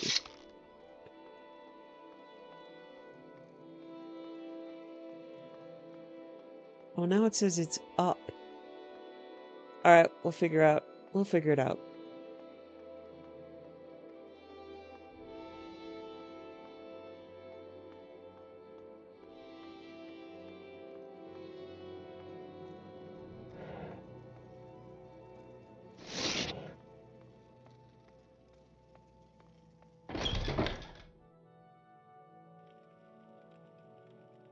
Oh, wow, what are you? I feel the sudden urge to save.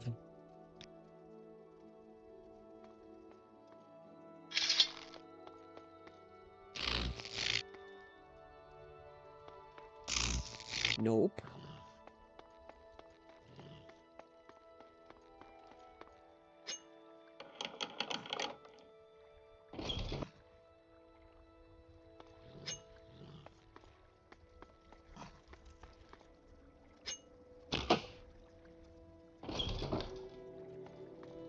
Okay, you guys have made this really overly elaborate.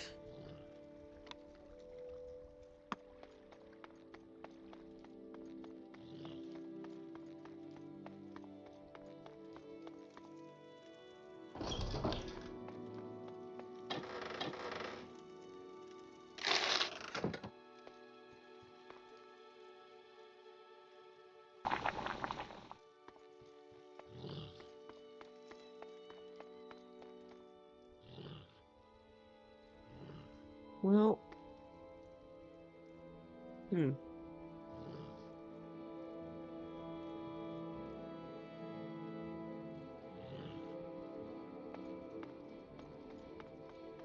This is very confusing. Okay. Ghost ring.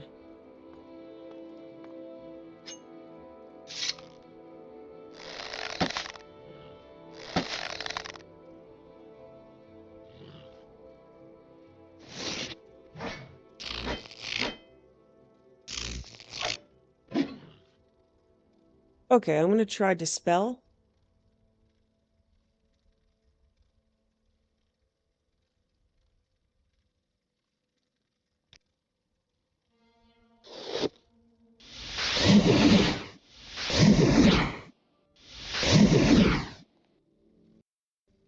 Okay.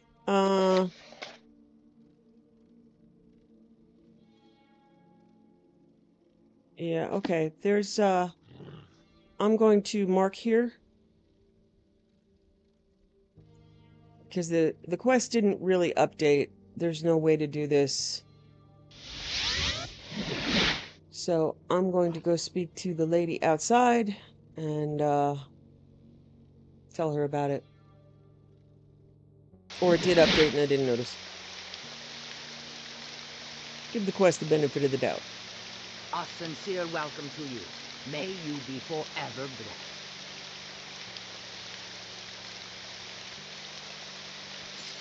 Floating sigil barrier, you say? And there's no other entrance to the vault? I was hoping to avoid this, but it seems we have no choice. This gate can only be bypassed by a matching sigil amulet, which, according to the records I found, was kept in the propylon chamber. Now, the chamber door itself seems to be blocked off from the other side. But the propylons themselves should be functional, and you could get in if you had the index, which you'll need to speak to Foam's Mirror to find. Okay. I know where he is. I'm just going to go speak to him.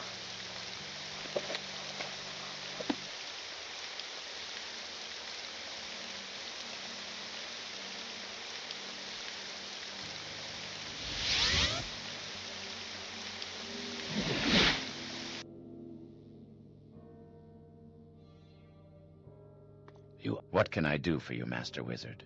Or is this about that bit of work you're doing for me? I haven't studied the propylons of mainland Morrowind as much as those of Vardenfell, so I'm afraid I can't give you too specific directions, but I believe that this index has found its way to somewhere in the southern Coronati Basin. There's a small town there, I think it's called Sadrathim.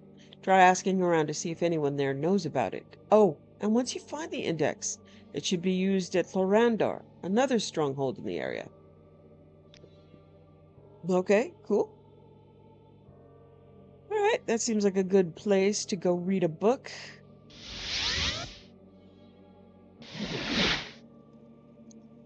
She's a little disturbed by meat honey, but then she's possibly even more disturbed by herself for picking it up and bringing it home and having it here. She tells herself it's for science.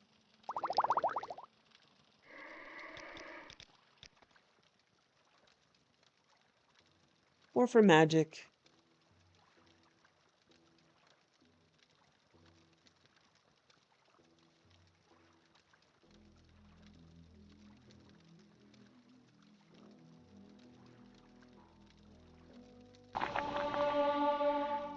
Alchemy increased to 87. See? It's all okay. There's probably alcohol out there. She's not going to go hunt it down.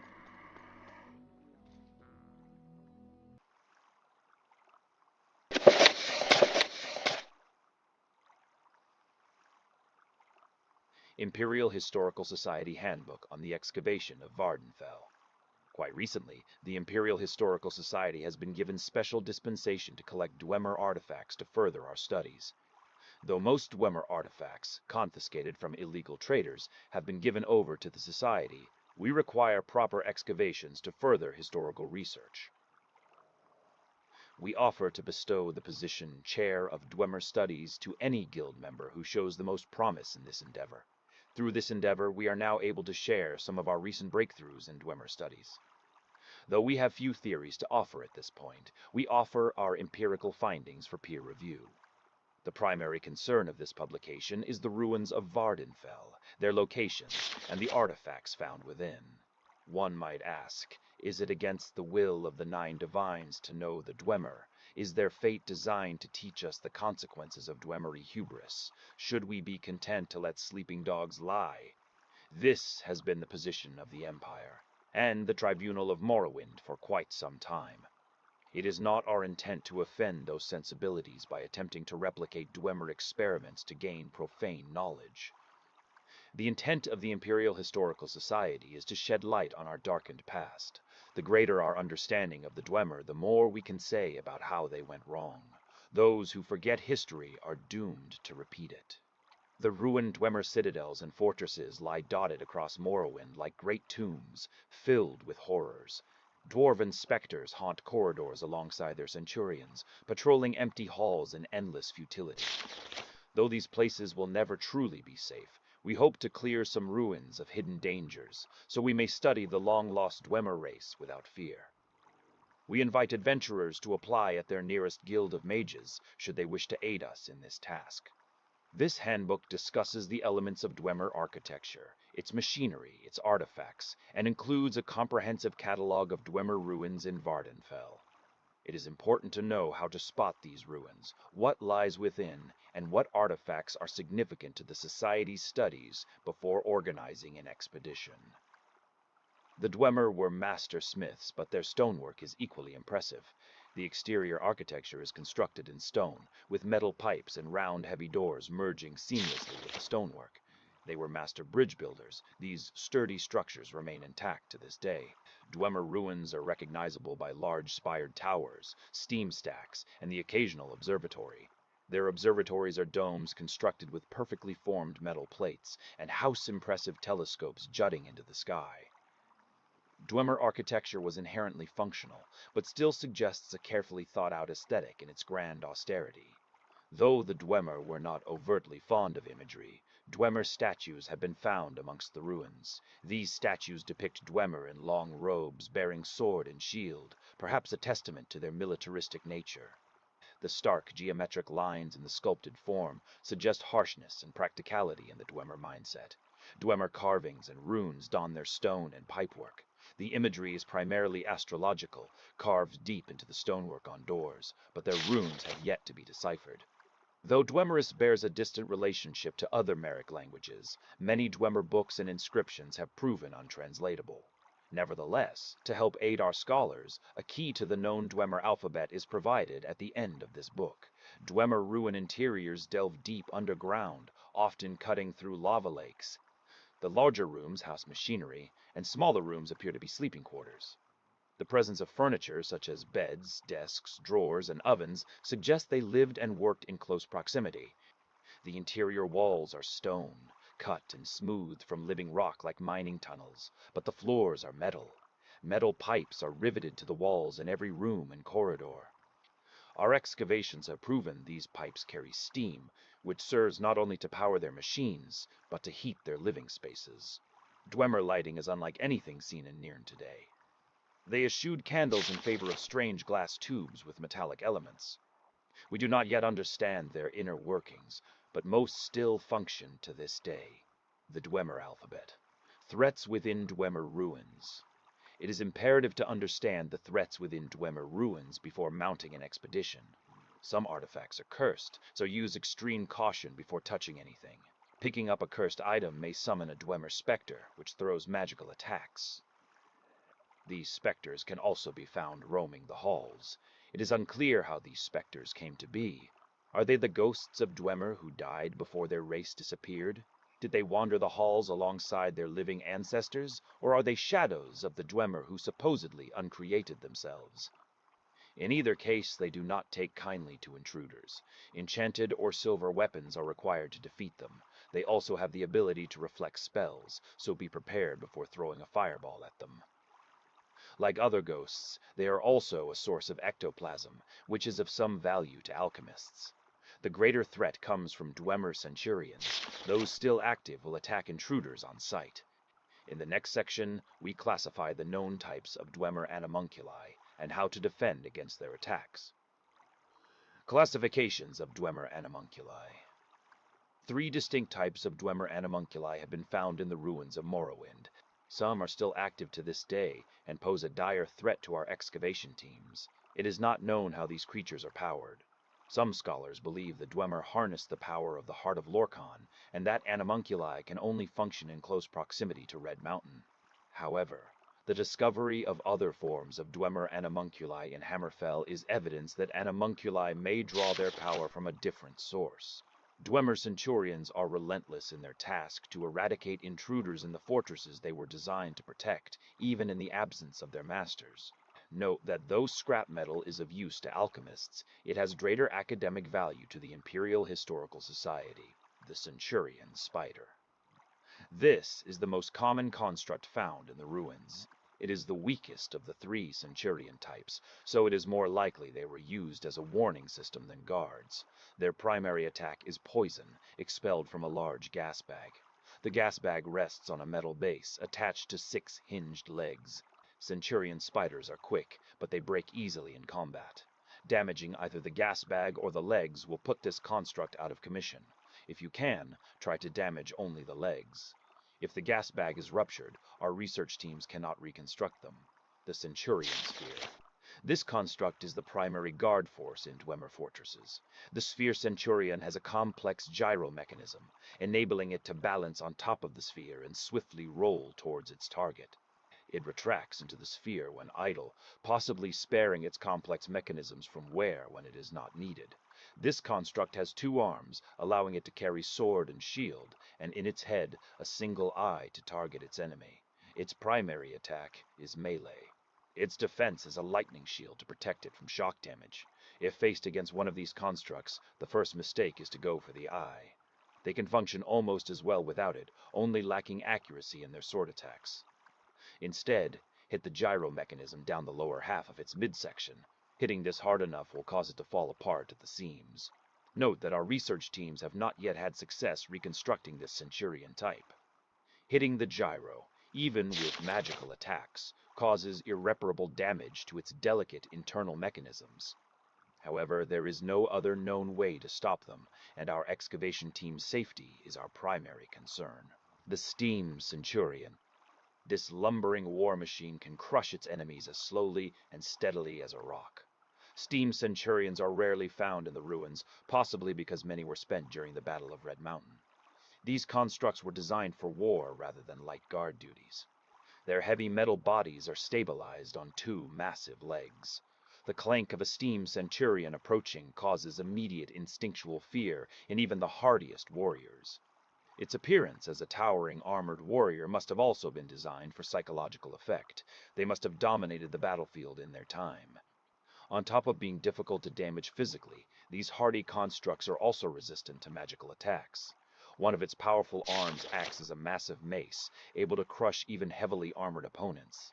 Its other hand is unarmed, free to grapple and draw its opponent into range of its crushing blows.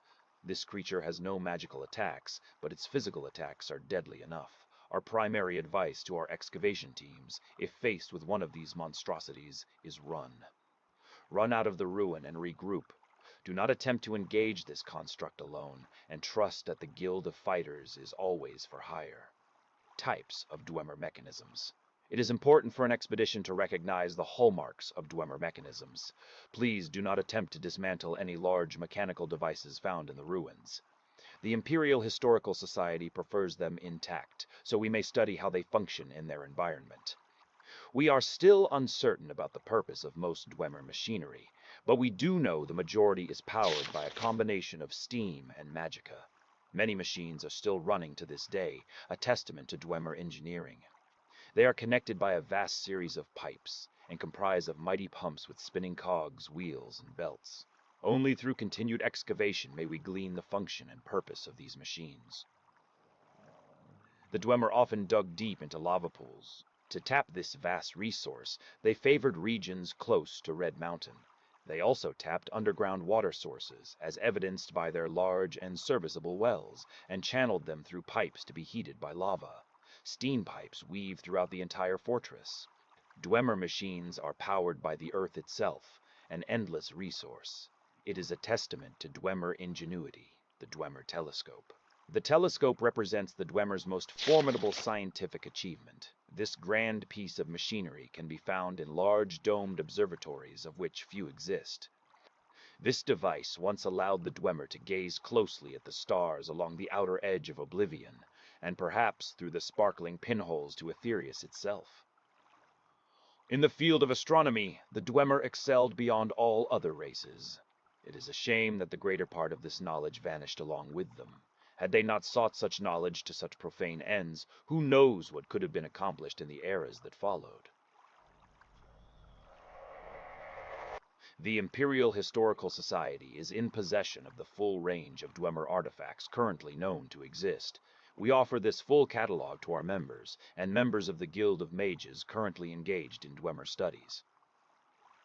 Everyday objects of Dwemer society. Dwemer coins. Once the primary currency of the Dwemer race, they have become a staple for illegal trade in Morrowind. It fetches a high value on the black market due to unscrupulous collectors. The Society's greatest interest in Dwemer coins is in studying the alloy, which our alchemists have not yet fully determined. Dwemer tableware, ornately decorated bowls, goblets, mugs, and pitchers are prized by collectors, so getting our hands on them has required detective work and legal seizure. Studying these objects offers a glimmer of insight into the life of the ancient Dwemer. They represent something small and beautiful in the otherwise grandiose, austere, and forbidding Dwemer complex. Components of Dwemer machinery. The Dwemer tube still remains a mystery to our scholars. The glass tube is capped on both ends with metal. Was it a magicka container, or did it serve a hydraulic or steam-powered function? What were these tubes attached to? We must obtain more, along with other key components of Dwemer machinery, to further our research. The Dwemer cylinder, a type of glass flask, sitting on a metal base and capped on the top with metal. Our excavation teams have reported these cylinders are a component of Dwemer machinery. They can be found inserted in most machinery found in the ruins. We have yet to determine its exact function. We believe it either served as magicka containment or steam containment.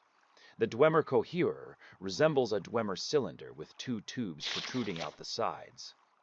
Our scholars have proposed this device was used for magicka reception, transmitting magicka from another source, often across great distances, and into the mechanical device it was designed to power. Dwemer cogs transfer mechanical power along a device, and are found in most moving parts of Dwemer machinery. Dwemer armaments. These artifacts are the most rare, but we have examples of nearly every form of weapon and armor currently known. All armaments were constructed with a rare alloy known only to the Dwemer. It is heavier than steel and resists corrosion and wear. The same metal is used on the plating of Dwemer centurions. Dwemer armor constructed from the same metal as their centurions, the Dwemer resembled their constructs in battle. A full set covers the whole body, and though it is carefully jointed to minimize gaps and seams, it allows easy movement for the wearer. It is heavy and resistant to blows by lesser metals. Their shields come in the form of a slightly elongated buckler. They are heavy, but small enough to provide better mobility of the shield arm. There is a large groove up the base of the shield, possibly designed to allow the shield bearer to disarm an opponent by catching the weapon and drawing it to the side. Dwemer weapons are primarily designed for heavy melee combat. They are all heavily weighted, but have excellent balance. Among these weapons are the battle axe, claymore, halberd, mace, short sword, spear, war axe, and warhammer. The Dwemer also constructed heavy crossbows for ranged attacks. Our researchers have enlisted the aid of the Guild of Fighters to help enlighten us on possible Dwemer fighting tactics. We plan to release a definitive paper on the subject sometime next year. The locations of Dwemer ruins in Vardenfell. Aleft, a small ruin located on the northwestern edge of the Bitter Coast. It is southeast of the small fishing village Nar Mok, and northwest of the Dunmer stronghold Hlomeren. It is the only Dwemer ruin found in this region. It is currently not of particular interest to the Imperial Historical Society. Arknauthand, a large ruin that sits atop a mountain in the Molag Amur region, located east of the recently installed Moonmoth Legion fort. On the road northeast of the fort, a sturdy Dwemer bridge leads directly to the ruin's entrance. This ruin also has a visible observatory, so it is of considerable interest to the Imperial Historical Society. Arknith Unch Sturdums, a small ruin located near the northwestern coast of the West Gash, southwest of Ald Velothi. A large Dwemer bridge leads to the entrance. This ruin is not currently under study of the Imperial Historical Society, but further investigation is pending.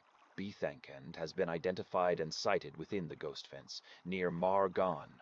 Due to the inherent danger of venturing into the Red Mountain region, there are no plans to further investigate. Though it remains tantalizingly just out of arm's reach, we warn prospective expeditions not to make any attempt on this ruin. Bethwend, rumored to be somewhere in the central northern Ashlands. The exact location is currently unknown. Thungthams, a large ruin located north of Mar Gan, across the Foyada that cuts across the northwestern Ashlands like a great scar. Also nearby is the Dwemer ruins of Druskashti. Attempts to enter these ruins have been largely unsuccessful, as few adventurers have returned from their depths. These ruins have been classified as highly dangerous, and should be avoided until a significantly large excavation team can be mustered. Dagoth-Ur, the famed final battleground of Lord Nerevar, remains a legend. It is rumored to sit in the center of Red Mountain, but the Imperial Historical Society has no plans to uncover it. We insist that no one make any attempt to venture into the Red Mountain region under any circumstances. Druskashti, located just north of Bithongthums, see above entry. Galom Deus, located deep in the center of the Molag Amur region, west of the landmark known as Uverith's Grave. An observatory has also been sighted in this ruin, but the Imperial Historical Society has no plans to investigate further at this time. It is of considerable interest for future investigations, however. Mzanch, located on a large island in the southern Azura's coast region, northeast of Vivek and southwest of Molag Mar. Current reports suggest that this ruin, though accessible, is of little interest to the Imperial Historical Society. It contains few remaining artifacts, and contains little in the way of machinery. Merzanchend, located in the heart of the Molag Amur region, northwest of Uvirith's Grave, and northeast of Galom Deus. This ruin is of some interest to the Imperial Historical Society, and further investigations are pending. However, we currently lack the resources to mount a full excavation in this region. Mzuleft, a large ruin located southwest of Dagon Fell, on the main island of Sheogorad. This ruin is currently under investigation by the Imperial Historical Society, and there are current plans to mount a full excavation within a few years. On Shardark, located near Dagon Fell and Mzuleft, the Imperial Historical Society plans to further investigate this ruin as part of the Mzuleft excavation project. Enkerdooms has been located in southeastern Molag Mar, at the end of a large valley along the mountains bordering the Grazelands region. It is not of any particular interest to the Imperial Historical Society. Enkuleft, located in the Grazelands west of Tel Vas, on the mountains bordering Molag Mar. It is of some interest to the Imperial Historical Society, as it is mentioned in the book The Chronicles of Enkuleft. However, this ruin has not yet been investigated by members of the Society. Nicheleftingth, located in Molag Mar, between Mount Kand and Uverith's Grave. The Imperial Historical Society is currently mounting a full expedition into this ruin, and excavation is well underway. Results are pending. Enkerdums, located in the eastern Azura's coast region, and is not to be confused with Enkerdums to the northwest. There are no current investigations into this ruin. However, reports are welcome from adventurers and prospective members of the Imperial Historical Society. These are the current known locations of the Dwemer ruins in Vardenfell. There are historical accounts of others, possibly located deep within the Red Mountain region, but there will be no Society-sponsored investigations into this.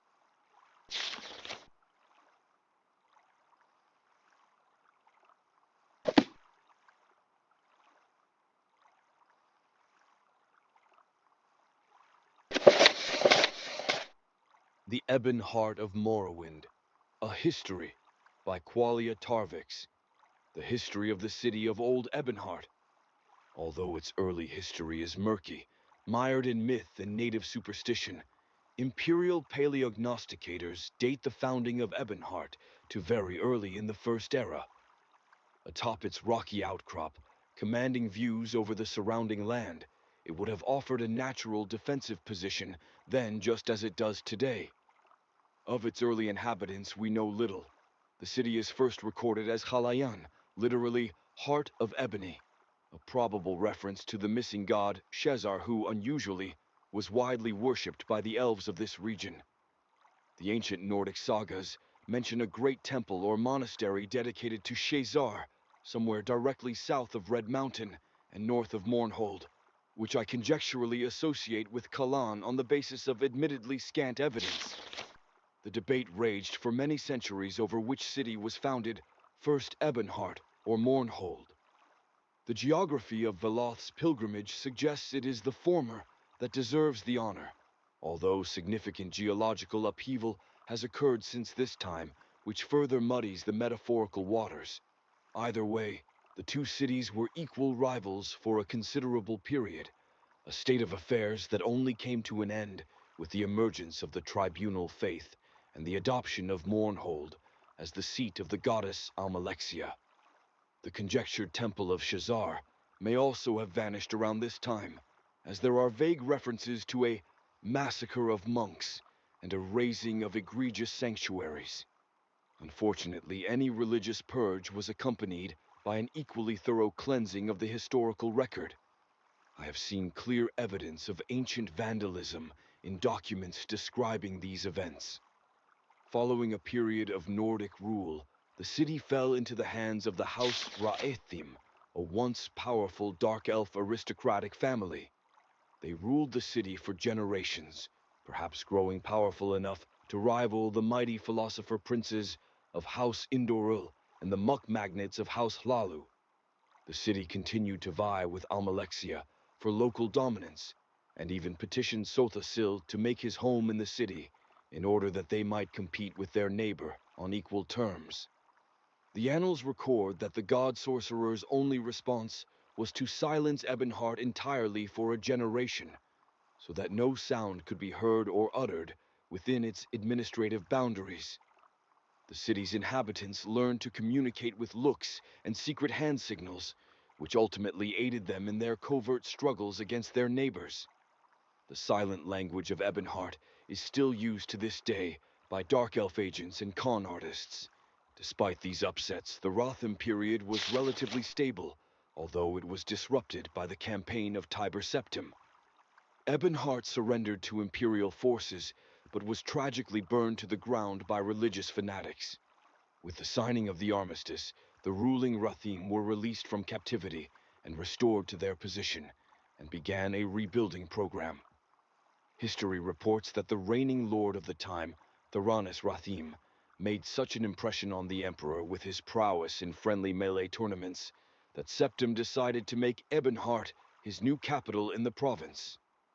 The city was rebuilt in the Colovian style, and a great citadel was constructed to control the route between Vivek and Almalexia's cities. Thus was a new golden age ushered in. The city of Ebonheart became a model of imperial civil government and town planning.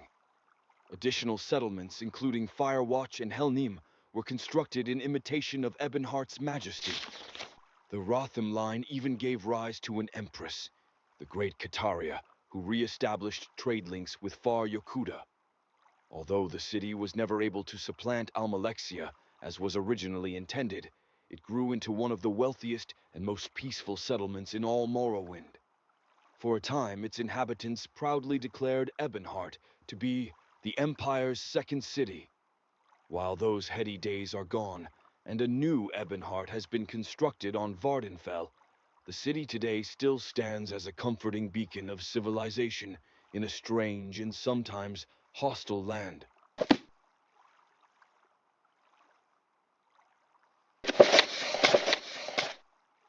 Effects of the Elder Scrolls by Justinius Polonius, a thesis on the 4 different types of readers of the Elder Scrolls, dictated to Anstius Mecham, 4th of last seed in the 126th year of the Second Era. It is widely known among scholars that the Elder Scrolls entail a certain hazard in their very reading. The mechanism of the effects has, at present, been largely unknown. Theories of hidden knowledge and divine retribution were the subject of idle speculation with little investigation. I, Justinius Polonius, have undertaken to thoroughly document the ailments afflicted by the Elder Scrolls on their readers, though a unified theory of how they manifest continues to elude me and remains a subject for future study. I have grouped the effects into 4, finding that the avenue of experience depends largely upon the mind of the reader. If this is unclear, I hope that a proper dichotomy will lay it plain.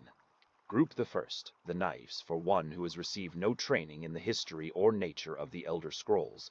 The scroll itself is, effectively, inert. No prophecy can be scryed nor knowledge obtained. While the scroll will not impart learning to the uninformed, nor will it afflict them in any adverse fashion. Visually, the scroll will appear to be awash in odd lettering and symbols. Those who know their astronomy often claim to recognize constellations in the patterns and connections, but such conjecture is impossible to further investigate, since the very nature of this study necessitates unlearned subjects. Group the second, the unguarded intellects. It is this second group that realizes the greatest danger from attempting to read the scrolls. These are subjects who have an understanding of the nature of the Elder Scrolls and possess sufficient knowledge to actually read what is inscribed there. They have not, however, developed adequate discipline to stave off the mind-shattering effect of having a glimpse of infinity. These unfortunate souls are struck immediately, irrevocably, and completely blind. Such is the price for overreaching one's faculties. It bears mentioning, though, that with the blindness also comes a fragment of that hidden knowledge. Whether the future, the past, or the deep natures of being is dependent on the individual and their place in the greater spheres. But the knowledge does come. Group the third, mediated understanding. Alone in Tamriel, it would appear that only the cult of the ancestor moth has discovered the discipline to properly guard one's mind when reading the scrolls. Their novitiates must undergo the most rigorous mental cultivation, and they often spend a decade or more at the monastery before being allowed to read their first Elder Scroll. The monks say this is for the initiate's own protection, as they must have witnessed many unguarded intellects among their more eager ranks. With appropriate fortitude, these readers also receive blindness, though at a far lesser magnitude than the unguarded. Their vision fogs slightly, but they retain shape, color, and enough acuity to continue to read mundane texts. The knowledge they gain from the scroll is also tempered somewhat. It requires stages of meditation and reflection to fully appreciate and express what one saw. Group the fourth, illuminated understanding. Between the previous group and this one exists a continuum that has, at present, only been traversed by the monks of the ancestor moth. With continued readings, the monks become gradually more and more blind, but receive greater and more detailed knowledge. As they spend their waking hours pondering the revelations, they also receive a further degree of mental fortitude. There is, for every monk, a day of penultimate reading, when the only knowledge the Elder Scroll imparts is that the monk's next reading shall be his last. For each monk, the penultimate reading comes at a different and unknowable time. Preliminary work has been done to predict the occurrence by charting the severity of an individual monk's blindness, but all who reach these later stages report that the increasing blindness seems to taper with increased readings.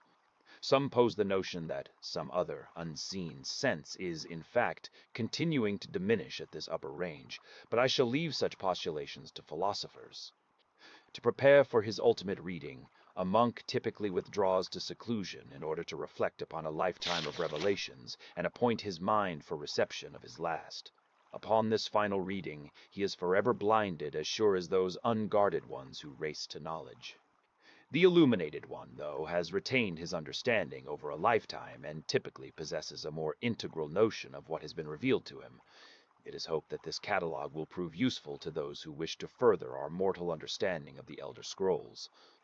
The moth priests remain aloof about these matters, taking the gradual debilitation that comes with reading as a point of pride. May this serve as a useful starting point for those hoping to take up such study.